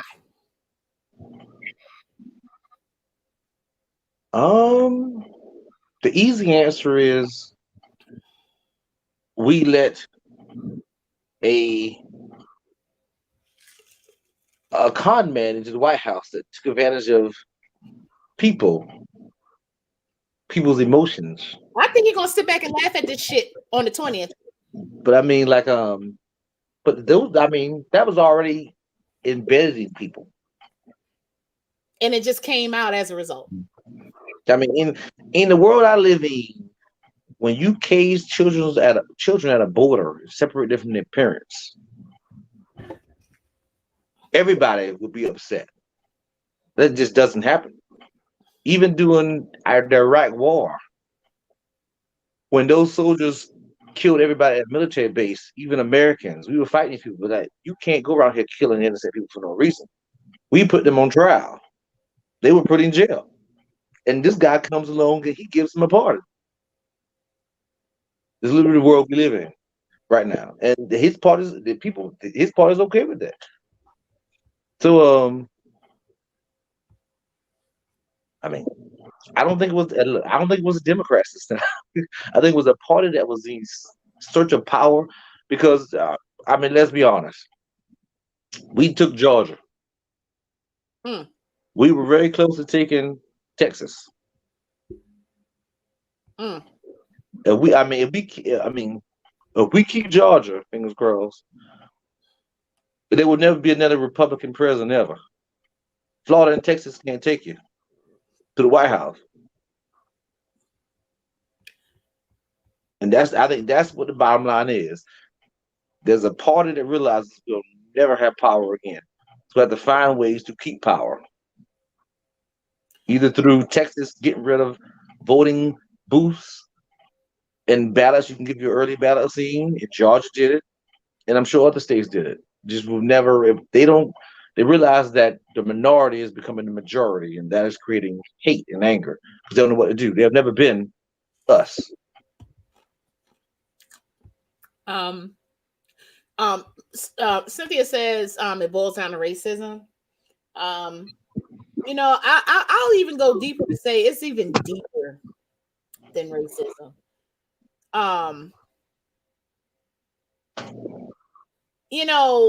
When most of these people were getting arrested for the speaking of, Lord, when most of these people were getting arrested for the crimes they committed on the Capitol, it was like you didn't expect this. You expected to come and just do what the fuck ever you wanted to do without repercussion. This woman flew her private jet to go fuck up some shit. No, I mean, come on. Even saying that is just what? You know, and then you get upset because they're trying to arrest you. You are a part of this crazy insurrection. There's a word for when you attack your own government. It's called insurrection. But somebody takes a knee and y'all basically want to fucking have a conniption fit. Mm-hmm. And somebody doesn't stand for the national anthem. Oh my God, in the end of the freaking world. But a bunch of people go up there to your United States of America in DC with rebel flags. Tear some shit up. And that's not a siege of America. That is not going against these United States. That is not, what is it called? What's the shit when you treason? You think that word strong? Treason. I felt that in my soul. Treason. But I'm happy. I'm actually happy about Trump because he hit the underbelly of the problem in America. You had a bunch of people that felt a certain type of way and didn't want to admit it, and all that's out in the open now. But it's good to see now because that really, truly got you to see who was laying dormant like a little worm ready to hatch whenever the time presented. A worm ready to hatch. Whatever you call it, a caterpillar ready to come out the cocoon. What better? You want me to say? We thought we was honestly like, I ain't gonna lie, I thought I was pretty cool with some people. You know what I mean? Like, oh, we cool. Some of these people I done broke bread with to come in my house and everything. And then you support a dude that don't like me. That's just what it boils down to. Doesn't like me or anybody of color that's similar to me. Period. And then you incite those people. Let's be real. Trump is who he is, but the people that's following him is even worse than him. Those people can really reach out and touch me. Like I always say, Hitler wasn't the bad guy. Those German soldiers that marched and killed all those Jews and put them in camps and stormed Normandy were the bad guys. They followed up this guy who had syphilis. Y'all crying because y'all to commit a crime. Fucking pay the time. If I come out here and commit a crime, you ain't gonna see my big ass crying. Because if that's the case, I wouldn't have went. I wouldn't have did it. If I didn't want, listen, when Black Lives Matter and all them people go out there, they know what's gonna happen because that happens to us all the fucking time. right? When we walk in a certain place, we know what the fuck gonna happen, right? We walk into a bar that's predominantly white. We might know what's gonna fucking happen. We know this shit gonna happen. So my thing is, when we go somewhere and we do some dumbass shit, because some people doing some dumbass shit and some people doing some okay shit, we know what the consequences is. We coming to fuck some shit up. Y'all went up there, thought y'all was gonna be all right, fuck some shit up, and then you crying now that you can't fly. Bitch, get over it. You crying because you took your personal jet up there to do some dumbass shit. Now use your jet money to pay your legal fees. Just like that girl that went over to that country and knew she was supposed to stay quarantined. That's privilege. Get up, and I don't care how you want to call it. Let me tell you something. We need to invent another word for it because apparently that ain't accepted. Maybe whoever made that coined that phrase made it popular. It's viewed as an insult. It's viewed as an insult to that because obviously we know being the majority of anything makes you gives you privilege. So it might need to be phrased like it needs to be obliviousness. Because when you name anything, they say black privilege. Oh, we got black privilege. I'm insulted, but I do get to if a job ain't got a single white person hired, my black privilege is you better hire me. I'm gonna call the law on you. But why is the reason for that? There is a reason for that. See, we wouldn't have to have affirmative action if certain shit didn't go the way that it go. That's the point. Those laws were put in place for protection. Oh, I agree with you. I'm just saying if they would have called it black privilege, we would not have liked that very much. Like if I'm black privilege, why can't it be fair? Why can't it go fair? Further. Huh? Give me black privilege. Let me tell you something. No, I'm not saying they shouldn't exist. I'm saying that the name itself makes some white person who was just working some random job in a poor area have somebody come along saying white privilege. What do you mean I'm privileged? I've been struggling with you. I agree with you. The wording is the insult. No, I agree. The word privilege needs to be changed because I do agree that there are some people that are not of color that have struggled. Now, mind you, I say that on one hand, at the same hand, I can say that a white person that's just as poor as me can go in a situation with me and I will get a totally different outcome to them. But nonetheless, I can see where they would be like, well, I earned everything I got, what you did. But then certain things that won't happen to you because of laws. Like weed law. Why are weed laws classified higher than cocaine laws? Oh, well, guess what? Black people don't use often. They don't use cocaine like that. Now I ain't saying there ain't something that do, but weed is mostly our shit of choice. Cocaine is for people that got a lot of money, got money. You understand what I'm saying? Them people in executive offices doing cocaine just to get by. Just to get by. Okay. And crack really ain't a thing with us as much as it used to be, but meth is killing them white people. But no. That's another. It's all about the wording, the verbiage. I never thought I would use that. Where's the word you use? Verbiage. But the verbiage, all of a sudden doing, these opioid epidemic. Oh my God, these people overdosing is addiction. Oh, you would let them in a bunch of black people. That's some more what they would have called us. They would just arrest us. Nancy Reagan, I think, said it best. Nancy Reagan didn't give a fuck about it. But then, like you said, when the white people got the opioids, the white people got the damn meth. Now it's a fucking problem. It's an epidemic. But ours was just a fucking the heroin. Oh, these old black people, this heroin, they can't get off it. They're criminals. Arrest them all. Yep.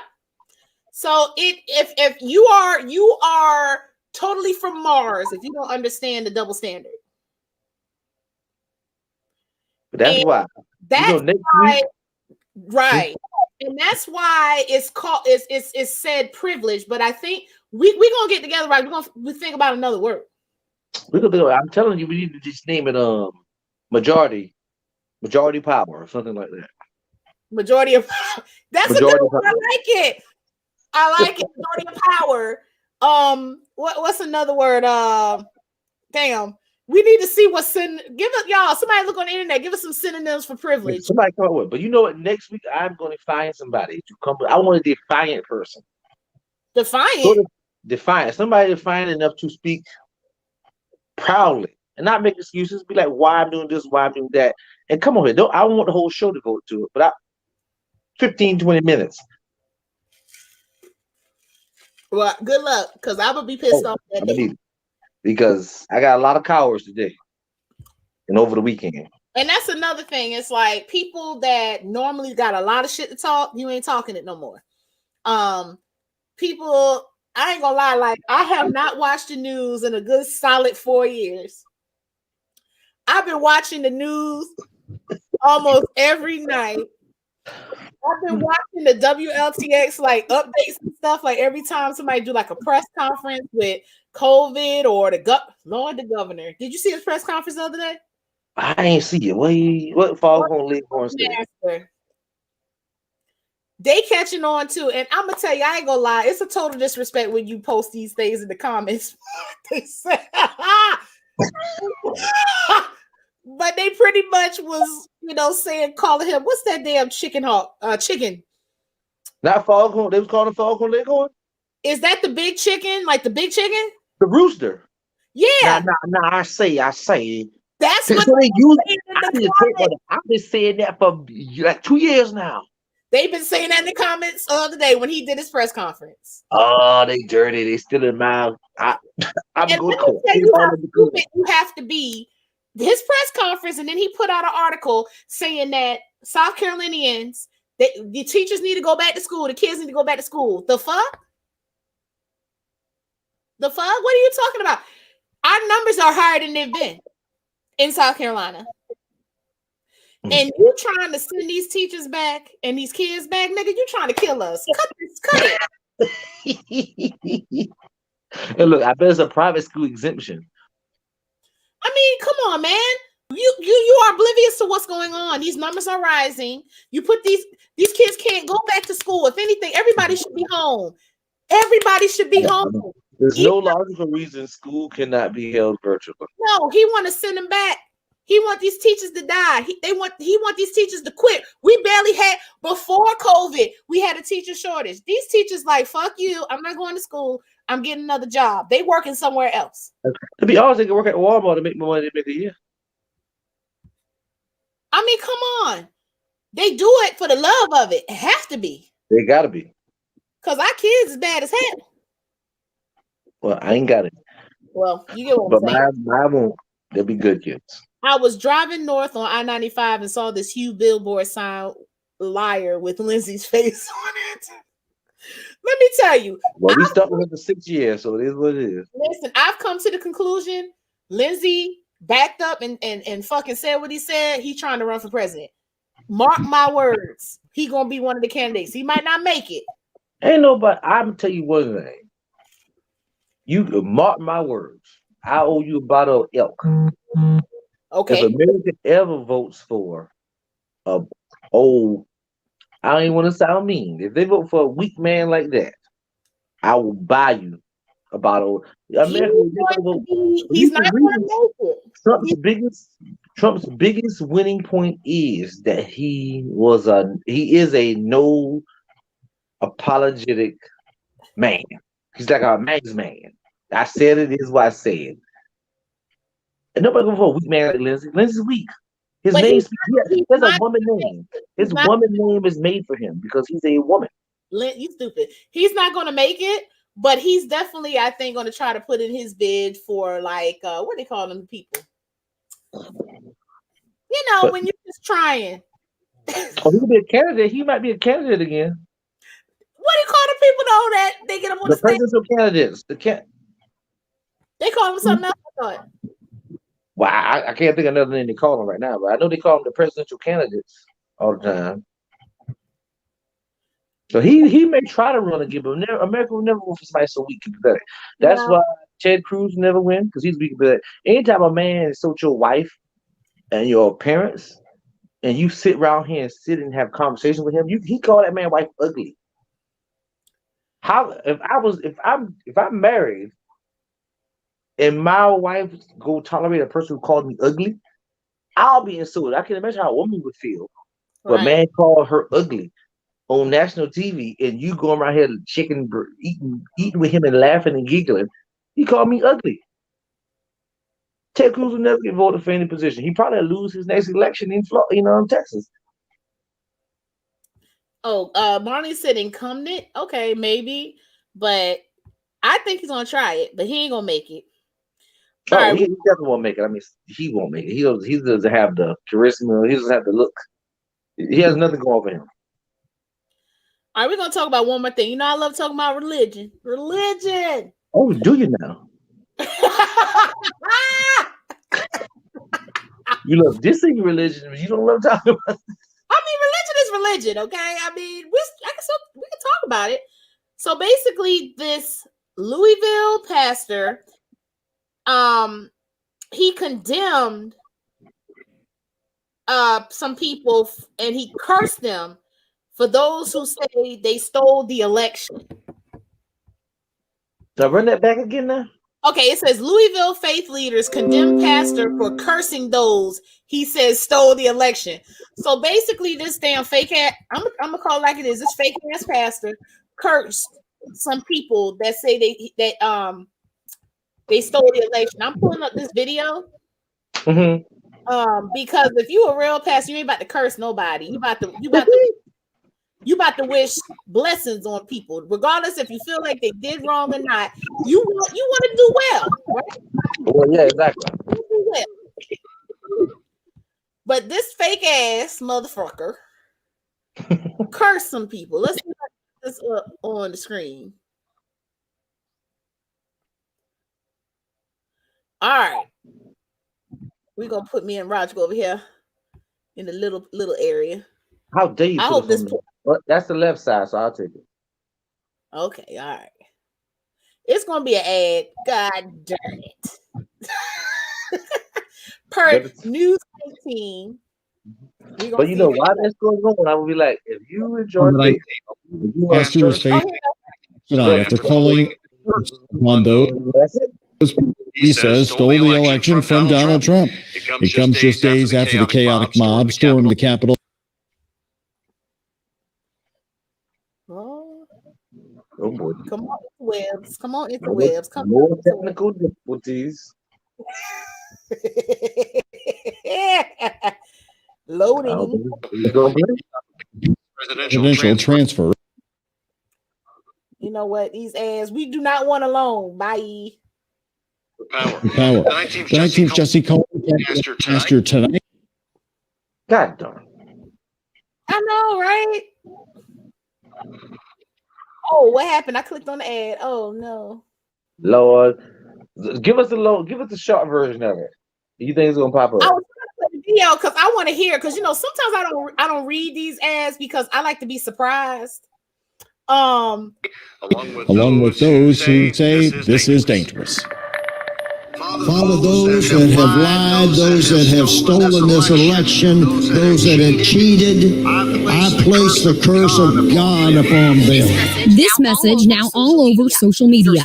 These are some of Pastor Bob Rogers' words from a church service this past Sunday at Evangel World Prayer Center on Billtown Road in Louisville. I curse you with weakness in your body. I curse you with poverty. I curse you with the worst year you've ever had. Now other Louisville pastors are speaking out, calling the language unsettling and disturbing. Hate and evil in the name of God. That's a whole different level of disrespect. We're saying that this behavior is not okay. It's dangerous. Tonight we spoke to Rogers after this video was taken down off his social media pages, asking if he still stands by his words or if he wants to take back what he said. This is a prayer not to curse people, but to curse the demonic forces that people have allowed to rule them that would harm a nation. I do pray that trouble will come to them if they don't repent. Reverend Annetta Jones says his statements don't align with their self-proclaimed identity. You prided yourself on being a healing center, and then you would curse sickness and weakness and poverty on people. It's deplorable. Rogers claims his prayers are to heal the nation. If they are corrupt, if they are doing evil, that it would be exposed and they would get out of office. That's what you do when you vote against them. You vote against them, I pray against them.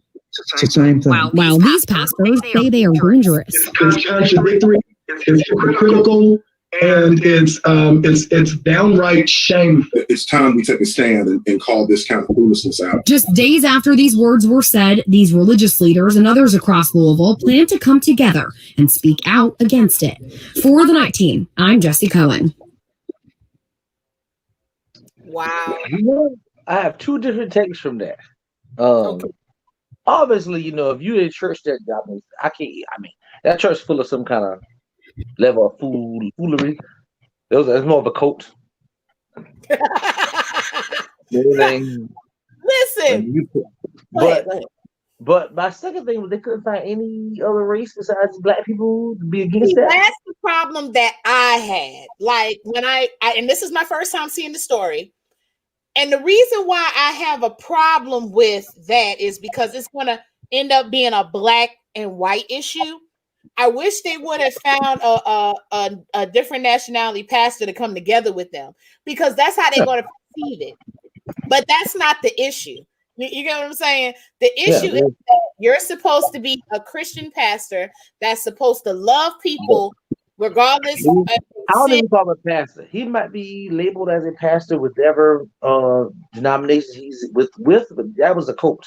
When you say something and everybody knows, this is cult level stuff. He's clearly wishing what I couldn't imagine going to either the churches I attend and the pastor wishing sickness and death on somebody, and we all in the audience say, yes, pastor, you speaking the word.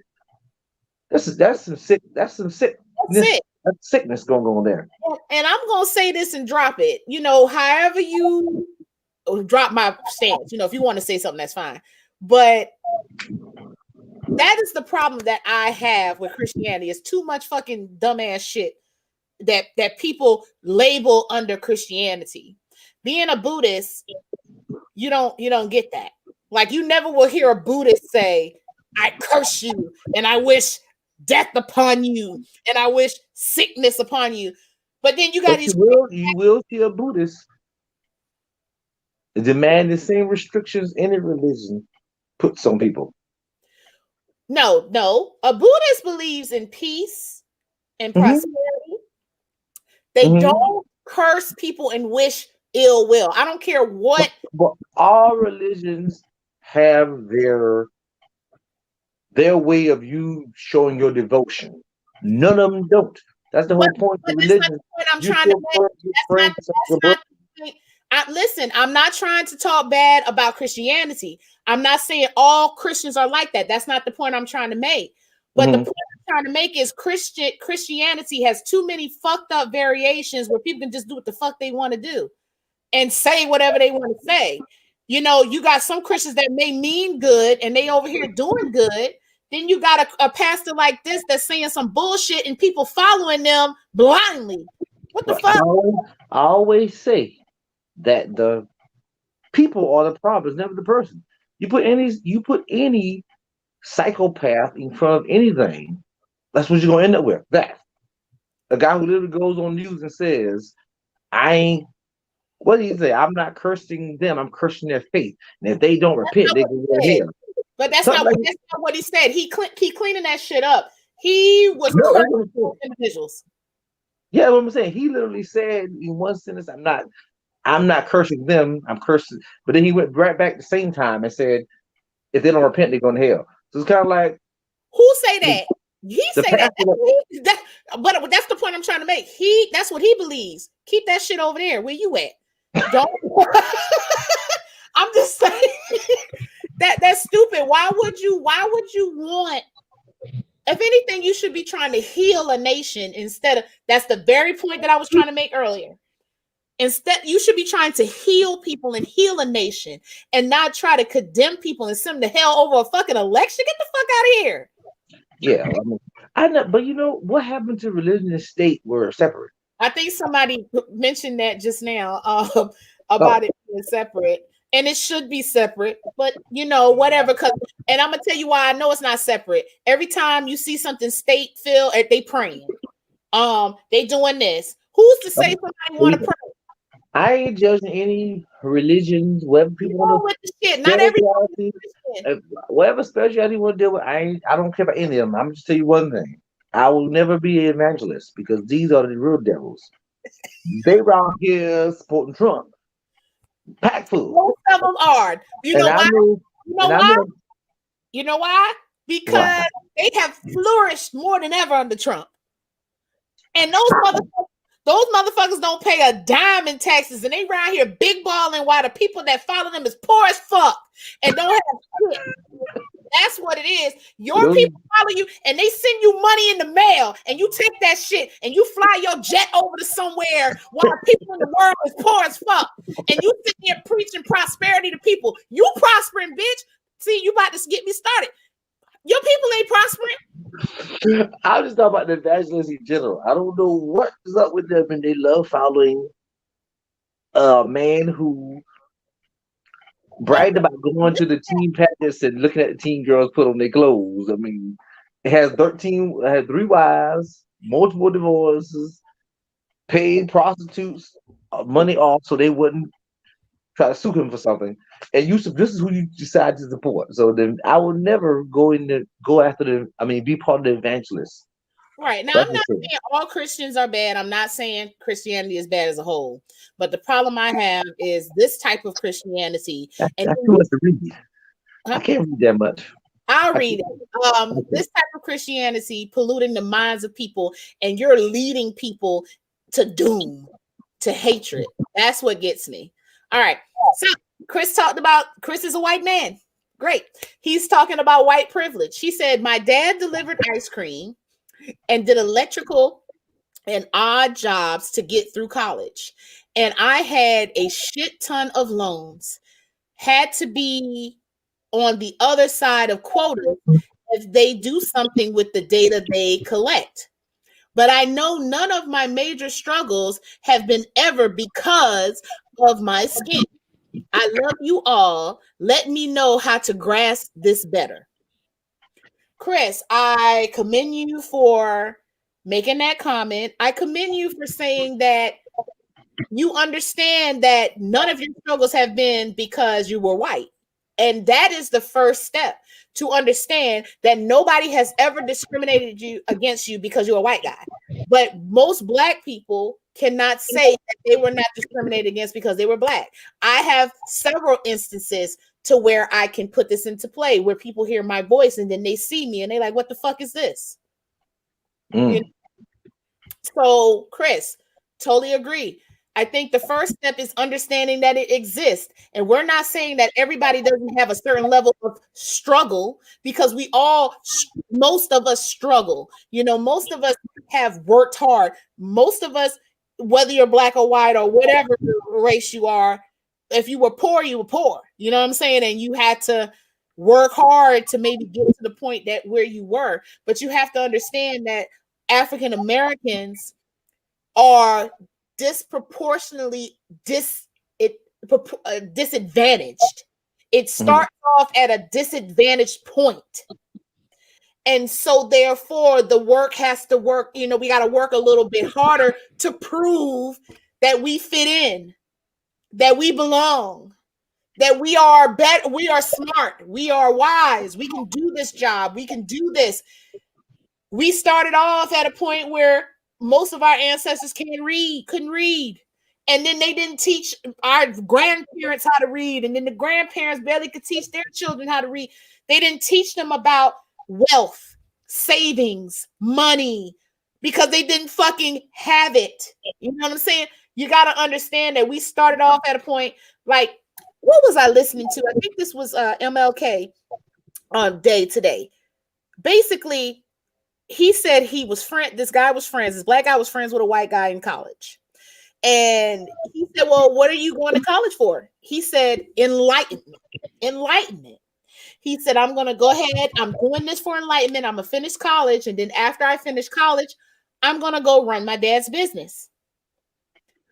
Most Black people don't go to college for enlightenment. They don't go in anticipation to get this business degree and then go run a family member's business or a friend of a friend's business. They go because they want to better their lives, and then after that, they have to figure out how the fuck they're going to do it. With student loans these days. Okay. Carry on. So it's different, and you have to understand that it's different. And I'm not saying that non-people of color don't have similar struggles, but you got to understand that the disadvantage for people of color. And you said it very well. Love the way you said it. You put that Brady Bunch dad spin on it. Love it. I'm way more simple. You are the majority. Majority always has the power, and that's the bottom line. You would never know how it feels to be looking at TV screen with a Black man getting shot in the back, and a bunch of people saying, "Well, he did this." You find 100 million records of this Black guy, and the cop did 100 million things, but the cops hide it, and no one cares. The feeling you'll never know. Just like with Floyd, the man had his knee on his throat. The man sitting at home eating Doritos, watching TV, getting paid, while the other guy in the morgue. And that cop has a long history of doing things that he was getting charged for that were things cops shouldn't do. I can't think of the exact things it was. Right. The things that you just never know. But like you said, it's a long history. It goes so far back, and it's a thing that goes back to Martin Luther King. Is Martin Luther King Day, and he literally said better than anybody. You gave us freedom, but you gave us no shoes, no bootstraps. We had nothing. So yeah, you just set us free, but you gave us nothing to be free with.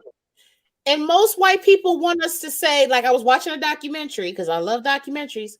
They say it was the past. They want us to forget it. Okay, well that means everybody got to forget it. You can't forget it. I mean, who? But hypothetically, let's say they wanted us to forget it, right? Just us. They want us to just leave it behind and forget it.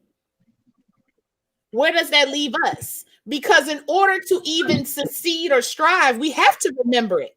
Because if we don't remember it, then we are disadvantaged in our own mind. We won't even know why these things are happening.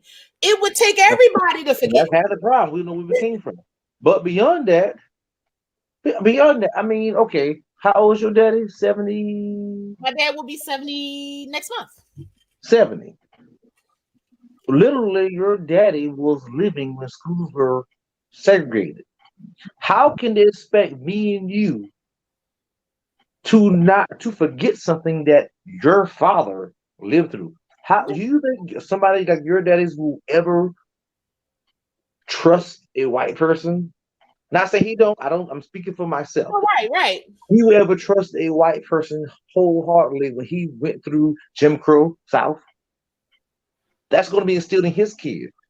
And you're a good person. You love all people. It's impossible for you not to have a piece of that in you to give. It's just not going to happen. That is true. That is true. So how could I forget? Just gonna wake up, oh, I forgot. Yeah, my daddy saw Black people get burned on trees, and he saw lynching, and he didn't steal nothing to see me. His fear of me hanging white with friends, or going to an area that has I'm not the most pop. Black people aren't the most. It's all kinds of things. But you bring up a good point. If that is within me, and it was passed down to me, what do you think was passed down on the other side of the spectrum? And that's exactly what I was going to go to. That's the same thing as still on the opposite side.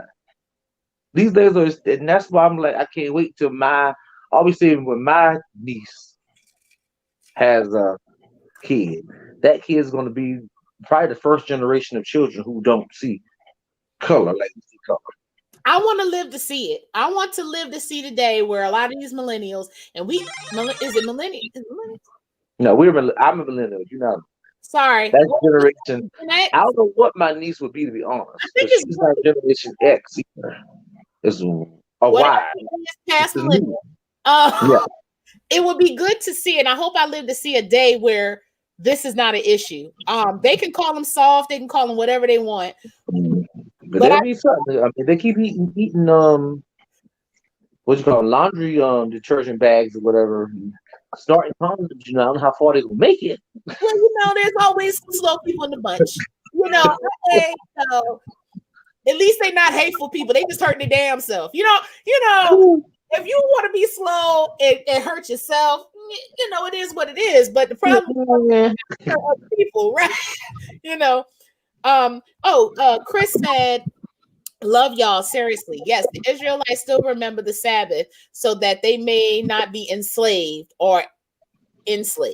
Yes, all can remember it. Yes, it cannot be forgotten. You have to remember where you came from, and that does not that it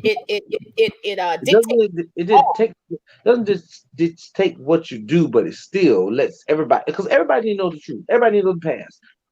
It's true. People need to know that the monuments that a lot of black people are detesting now were built during the Jim Crow South. It wasn't like the Confederate happened. These statues was already sitting out there. These statues were, for the most part, put up to deter. They were put up being resistance to the change of America. Most of them happened after the Civil Rights Act. And I want to say this, and y'all, this MLK Day. Happy MLK Day. Someone that I know, his name is Danley. He actually posts this in a group that I'm at, and it made me think. He said, deep moment alert. MLK Day will forever be a rude awakening for people of color due to the fact that we will constantly be reminded that this country is not united and that they recognize a man for what he was trying to change, but this country does not want to change. So every year we need to be reminded of how this country spits in our face and expect us to be happy that we have the shortest month of the year, a day off in remembrance of a white man shooting a leader fighting for our rights, and a day celebrated for the man who started slavery in America. Just saying. I totally disagree with that. Okay. I see Martin. It was a fight in Congress to get it to happen to start with, and it was passed. And I see it as I totally agree with the date of it. It is a date that places him. Every time a new leader is placed in office, it always comes after the day comes before it. Is a day to remember. I don't think that's what he meant. Let me say this, and then you feel the same way. Fine. We wouldn't have an MLK Day if he wasn't assassinated for trying to do the right thing. That's what he means. It's like a day to remember. That's like saying, or a man that died. We wouldn't have Independence Day if we didn't go for freedom. We wouldn't have Christmas if Jesus wasn't. I mean, that's like, okay, every day comes up with consequence of something, whether it's negative or positive. I mean, that's like how it works. You don't have a saint if they don't die. You know what I'm saying? Somebody has to be the martyr, so to speak. Yeah, I mean, but Martin Luther King Day is a symbolic day. It's placed in the exact perfect spot. And I mean, I get what you're saying. I can't think of nothing negative of that day. It's significant. Right. I get it. I get what you're saying. It is a day of celebration, but it's also a reminder that we think we've come very far, but we're not quite there. I mean, but we have a lot of, well, I get you saying, so it's an implanted day inside our calendar every year of that day. Okay. I'm not knocking that. I get it. I get what you're saying. Like, we could, I guess it depends on the side of the spectrum. It's all about your spin. If you want to see the negative side of it, sure, jump on that bandwagon. Right. But the positive side of it, that a hero to the black people and a lot of white people. I think a hero for America. I wouldn't even put a race in between it. American hero has a day before every new president sits in the office. So we've been talking a long time. We already at 9:30. Chris said something. Saying to forget it is just living a lie. Now, how do we build a new hope, a real one? I'll say what I'll let Roger go. To build a new hope and a real one, in today's climate is impossible. I can't even say it right now. You can't. It is literally impossible right now to. We are literally having an inauguration of a president coming up in less than 2 days, and we have 25,000 troops in Washington to guarantee he don't get shot in the head. So I cannot say how I can heal America. I cannot heal America. I have friends who literally are out here and they want the best for me personally, but at the same time, same foot, they're around here yelling, Trump should still be in office. I love what he did for America. But they love me, and they really do love me. So I think America's impossible to heal right now. Well, how do they love a person that hates you is what I can't quite. How do they love a person that hates people that look like me? Because politics are ingrained into people. You don't just it's a rare to be independent. I've never really met an independent. I met an indecisive person. I never met a person who was really independent. I met people who couldn't decide. But you are groomed to these things. By the time you leave the house, you already have your opinion on the world. And you meet people throughout your life that you enjoy, but these backseated thoughts you can't escape. I just don't know how to describe it in general. I can't put it in words. Because somebody could probably look at me and tell me things that I've done to be like, darn, Roger, you were this and this and this. And I'd be like, oh, snap, I didn't even realize it. But I could see a person, because it all goes back to what I was saying earlier, where if it's not something that's in your circle, you don't understand it. If just like you said, you had your growth over these recent years. You're like, darn, I've been closed to all these things in my life, and I'm now open. So if you go live a life in a circle where you have never had, like I said earlier, gay person in your family, gay lives don't matter to you. You don't care. Okay, why y'all want to get married? That's not something important on my level. So I could see a person who lived a whole life surrounded by white people meet a black person and like, oh, I enjoy you, Roger. Can we have a good time? And then I feel like because you are just an entertainment.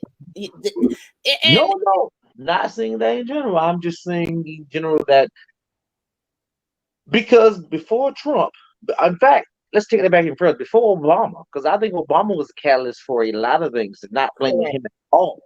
Correct. I think the simple fact that these people who had this hate in their heart didn't see this coming. Or however you want to phrase it, I'm not going to go back to that part, but I think it all started with Obama. There was a buildup, and Trump caught fire to that. They had somebody in the House who actually stood for what they were saying. Because Bush would stand for this. Behind doors, I don't know. In public, he was never for that kind of things. Right. Probably Clinton and then Daddy Bush and Reagan, they shut these things down left and right. It was like, I'm not going to speak on it. They would shut that down. Right. I mean, Trump was the first president in my lifetime to sit here and say, like, well, yeah, whatever, stand back, Proud Boy, stand back. Stand back and stay alert, or whatever he said, not verbatim. Stand by and stand back and stand by and stand back, one of those. Yeah, so you dealing with that from that standpoint, gave them uprise. So now they're here now. I mean, the point being, like, back to what I was saying, I want to ramble on. I get lost in my own things. I don't think there's any way to heal America in the climate we're in right now. I think I will be, and it sounds weird, I would be totally shocked if we weren't living this climax for the next 2 or 3 years. Climax? This climax, yeah, because I think it's a climax of, not climax of the sexual. I want a climax right now, my baby. Not that kind of climax, but the climax of these white nationalists marching to Washington to get what they want. They don't want Biden to be in office. They want Trump to be there.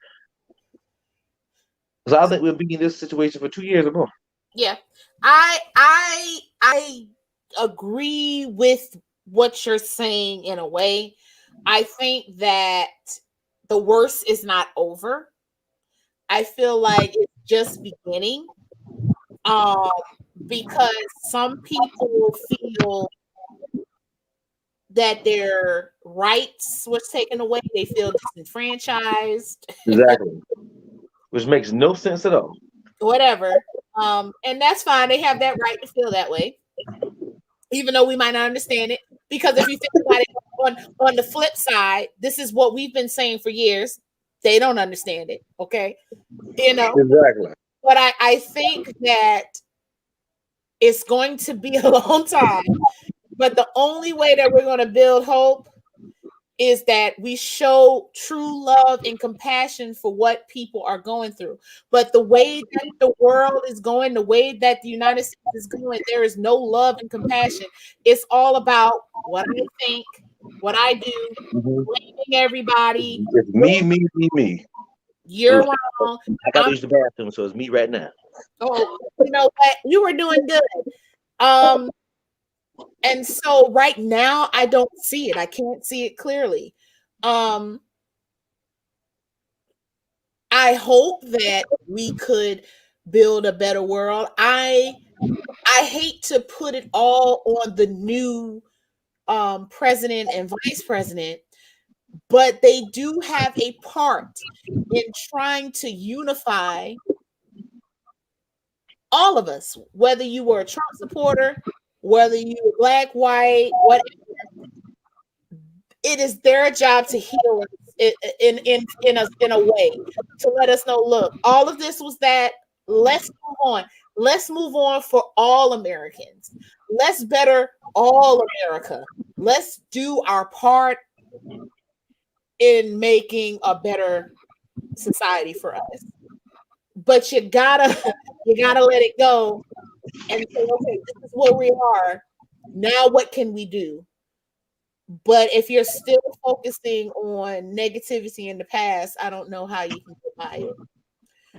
Marlene, let me say what I experienced in Florida. I had on my Biden Harris shirt. I had dropped my car off for oil change. Thought nothing of my shirt.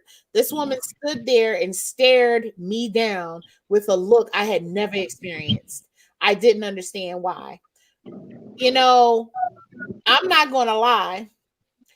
If I saw somebody with if I saw somebody with a Trump Pence shirt, I would kind of look twice, but I would ignore it. But now, if it's a Biden Pence shirt at a business or somebody I'm gonna buy something from, I'm gonna keep going. I'm not going to spend my money there. Perfect example. There's somebody at the flea market that had that flag up there since Jabut, and she might have some excellent stuff. But I walk right by that motherfucking booth. Mm-hmm. So that made and it could happen very well in the reverse. I might have a Obama whatever flag or a Biden Harris flag, and they may feel, but their reasoning is totally different from ours. I agree. Is they salty as fuck. Our reason is, to me, Pence Trump stood for hatred. It stood for division. And that's just the bottom line to it. And that's what I agree with you on. I think both of them stand for totally different things. Whether you bump the people aside, what they say, what they're saying is one is for the majority to stay in power, and I keep going back to this, and one is saying the minority is taking power. And the Trump people don't want the majority to take power.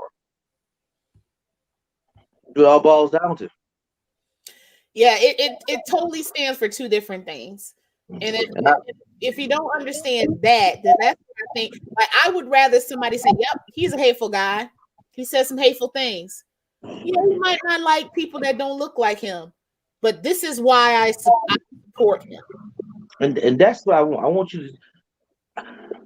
I guess that's what would be my mission, to get somebody to come on and join us on the conversation, to be like, yeah. To be like Mark Alden Boxer just said, and then tell me why they still support him. Because I don't want somebody who's saying like our guest we had earlier saying, oh, he did this, and they coming with, and I appreciate her for coming. Thank you for coming. Right. But we appreciate seeing him. But don't bring up things like the tax code and the PPE and all these things that didn't benefit your people at all. Like black people didn't get the PPE. These businesses that black people go didn't get them. Well, majority of black people, I should say. Let me go with that. All these things was only put her argument was, yeah, they put this in place. Well, they would have been assholes not to. And not to bring race into it. Pandemic. And the only thing that separate our host from a lot of my white friends I talked to was she didn't say, oh, he gave the black schools all that money. The black who? Trump, so every year Obama would have the black I don't want to make up a name for them, but the HBCUs would just come up to Washington and they would get some money. They would come every year and prove why they want money. So Trump just made it flat out, we're gonna just give you this money. And you would have to come up here every year to beg for it. But pretty much what it went boiled down to. So they love that's like one of those things that bring. Well, Trump gave all the money to black schools, just like they say Trump recused all the black people in prison. Black reform. I mean, not black reform, Lord. Prison reform. Black reform. So that's the only separate argument she had that I didn't hear her say was the whole simple fact that Trump gave all this money to the black colleges. But I wouldn't expect her to say it because she's black. Right. Well, hopefully we can get somebody else that can. And guys, I would really, really, if we're being narrow-minded, I would like someone to tell us. I don't think that we are. I still just don't think we got a clear answer. I mean, it's my opinion, and I'm sticking to it. Well, guys, next week, hopefully we'll have somebody else. Well, first of all, let's point out, next week we'll have a new president and vice president of the United States, Joseph R. Biden and Kamala Harris. So by this time, we will have a new president and vice president. And my prayer is that this 4 years or whatever you're going to serve will help us come together as a nation.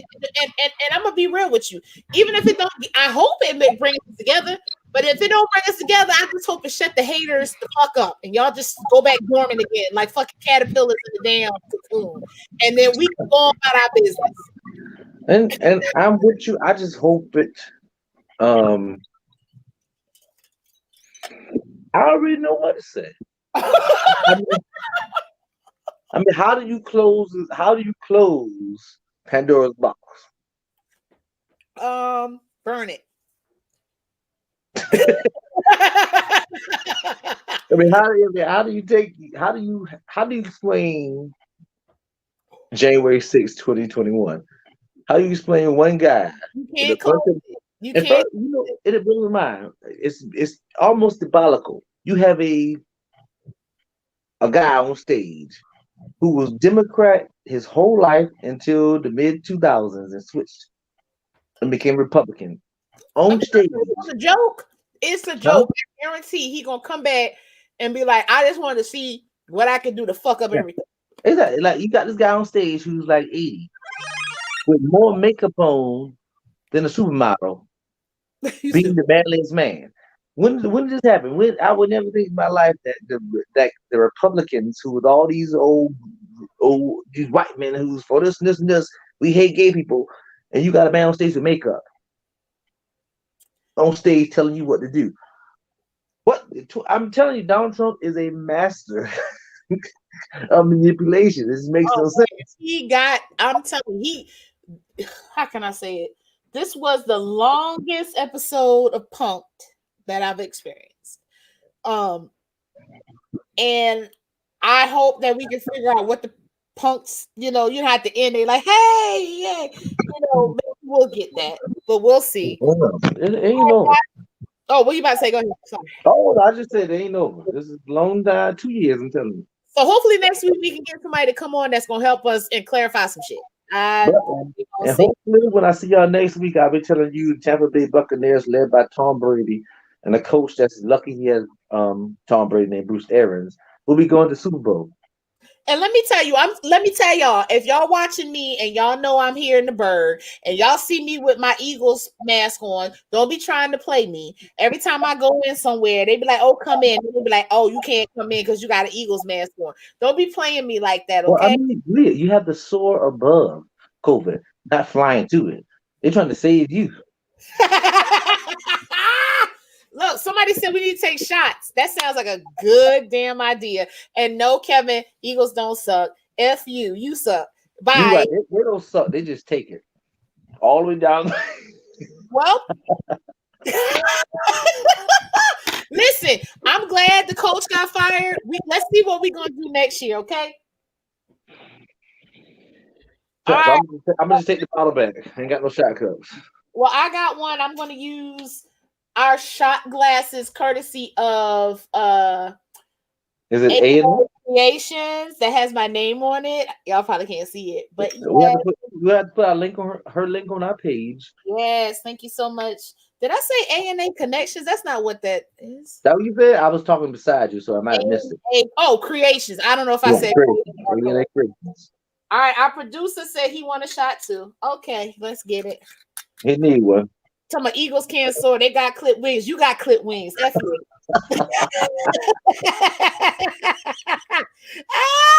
Look, I'm gonna talk shit while I'm drinking. Whatever. Cheers, guys. If y'all got a drink, go ahead and take it. Let's get it. Whoa. Thank y'all for a good show. We appreciate it. Let me tell you what I noticed about our viewers. Whenever we have something controversial, y'all stick around. We appreciate it.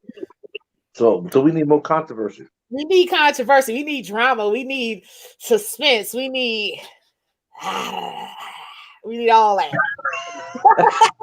Next week, get ready for a party of one. No, bye. Party of one.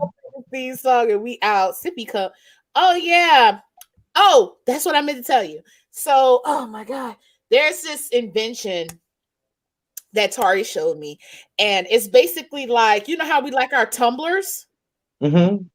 You can. It's like this attachment to the tumblers that's in the top, but it holds. Oh, whole shot glasses, shot. See, I saw it. You can refill your drink with it. You already know on this. Yes. I already know. Be on it, dog on it. I should write them and get them to send us like 2 or 3. And I always forget to produce it. That's why I had to put 3. But don't do that. Okay, look, he got with the friends over stuff like that. Okay, but he always say, "I think about you." Well, we the ones that's he snatched my glass. Y'all saw his head.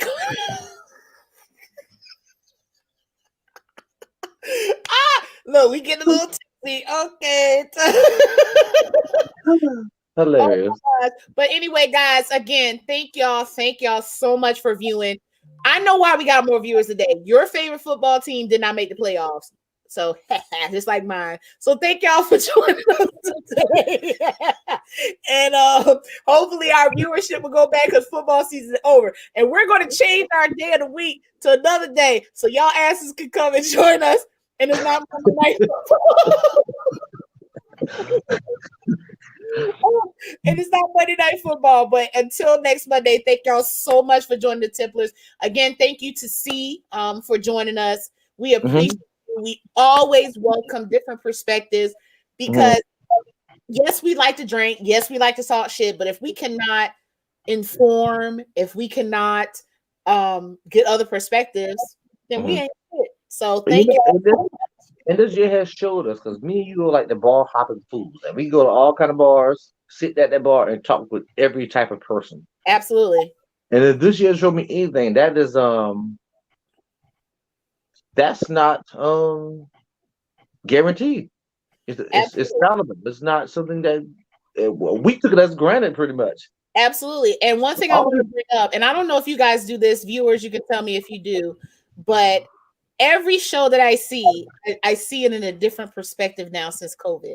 I see it differently. I cherish when people are in a group and they're having a good time, or tell the kids come here, or like people are together without masks, or it's a group of people. Like I see it differently. I'm like, oh man, I missed that. We took all of that for granted, and I hope that we can get to the point where we can get to that, here again. I actually get my first COVID shot on Monday coming, so I'm excited. So we'll see how that goes. I'm taking Moderna, so if I start, I'll know what's going on. Well, it didn't happen to me, so you should be good. Should be good. I should be good. So but I'm still gonna take it. You know why? Because I mean, death or taking the shot. I mean, it I is what. mean, hell, what's in your flu vaccine? What's in the mumps, measles, rubella?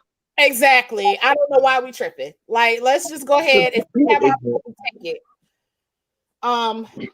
Stop thinking everything is a controversy to kill your ass. Like, y'all do other risky shit to kill your ass. You have unprotected sex. But I'm telling you, we will end it on this in general. But that's what has changed in recent years.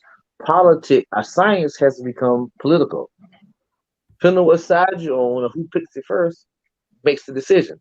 When HPV vaccination came out, how many years ago, 10 years ago, whatever, it was more or less it's going to give my baby autism. That's what the road was going. It wasn't about did Lindsey Graham or Obama supported. It was more or less, I think it's going to cause autism in my children. I want to see the side effects in years.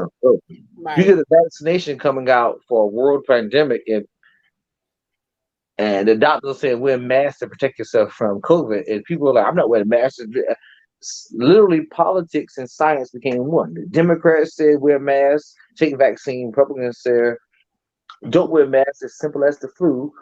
Don't get the vaccine. Might kill you. Not as simple as flu. People have died from the flu. Don't get me wrong, but more people have died as a result of COVID. So y'all go ahead. Oh yeah, I mean the flu is simple for a lot of people. The flu is the flu. I've had flu several times. I'm still here though.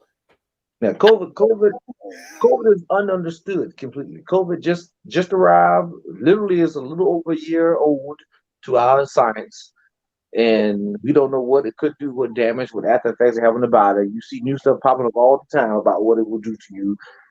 And who goes around licking doorknobs? Who goes around not washing their hands when they put stuff in their mouth? I mean, we're not babies. A lot of people. I'm just saying, I'm being for real. A lot of people. Well, let me rephrase that. Who goes to somebody's house they know, go to the bathroom and don't wash their hands and they fix food? Who? I mean, people look at people who wear masks, protect themselves, as if they're you scared of COVID or you this of COVID. When I don't see these same people doing things. No, I don't see you going to Ebola. I mean, going to Africa to get Ebola. I don't see you going around here sleeping with a girl that got herpes and bumps all around the coochie and stick your dick in it raw. I mean, I don't see none of the stuff you're doing, but all of a sudden you're okay with getting COVID for some reason. Like you protect yourself against everything else. If you was in a room with somebody 5 years ago and they were coughing and blowing their nose, and then go to shake your hand, give you a hug, I bet you would back up from them. Don't hug me. Something wrong. Well, before you thought it would have been leery before, but now you're like, yeah. Yeah. Yeah. I don't get how that became political. How did the science just saying one thing become political? And like Tarby said, people still don't wash their hands. I'm telling you, some nasty people out there. But what these son of bees doing though? Because I work in it directly. These same SOBs but on my Facebook page saying, "Oh, COVID ain't fake," or "COVID, I mean, not COVID ain't fake, COVID fake," blah blah blah. This vaccine, I've been seeing about 5 of these SOBs up in there getting their vaccine, and that grind my gears. And I've spoken to them. I've had words. And what they say? And they looking at me stupid, like, "Oh, well, the hospital gave it. Why not get it?" And I'm thinking to myself, so if it's fake, why the hell you getting it? And they're looking at you like you're stupid. But I'm like, you fad. It's a fad. It's like, and people sharing it on Facebook. I got mine. And it's like, because it's a fad. It's something to do. For me, I'm doing it because I'm tired of this bullshit and I'm ready for it to go away. And I thought about it and thought about it and thought about it. And I'm like, well, shit, I need to do this to protect my family, to protect me. Like, you know. And that was my exact reason for getting it in general. It was like, it was out here. I trust science. I've nothing. The science ain't got nothing to hurt me. I do all kinds of stuff. No. Huh? I mean, overall, no. I mean, science has done pretty freaking well for us. I mean, black people sure had all that stuff they had in the past. I mean, that's the past. Don't forget it, but it's not happening. I ain't saying that shit can't come back. So y'all need to do y'all research. But the point I'm trying to make is, it ain't this, y'all. It ain't this. Like y'all, this ain't the one. Kari said, I'd rather take it before they force it on my kids. I mean, it's going to come to the point where if you didn't get your COVID vaccine, you ain't going to be able to do nothing. You ain't going to be able to travel. You're not going to be. And I see why it's like that, because they don't want that shit coming over to their countries and fucking they shit up. Because the United States is fucked up. It's botched. It's like we live in the country. I mean, I don't think when our forefathers wrote the amendments, I don't think they realized how powerful the amendments were. They didn't think about guns that could shoot 100 bullets in a minute. They didn't think about people having social media platforms that could spread 1 billion lies with robots. Right. Constantly. There's things they just didn't even, concepts they didn't imagine it. They put these amendments on such a high pedestal, which I am a Second Amendment advocate.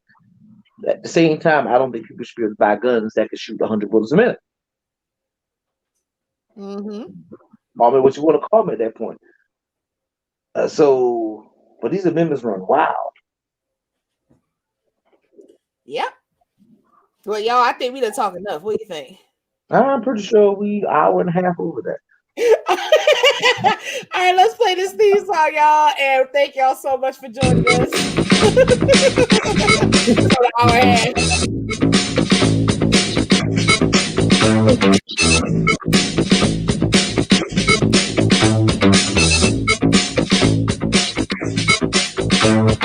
Turning the Tipplers loose on a Monday. Let's make it oh so fun day. Drinking, talking, laughing, tripping out. That's what the Tipplers are about. Pour your drink, sit back and relax. Right here, Monday, 7:30 is where it's at. Tipping the topics. Come on, let's go. Let's dive in. Enjoy the show. I like to do my Megan Thee Stallion.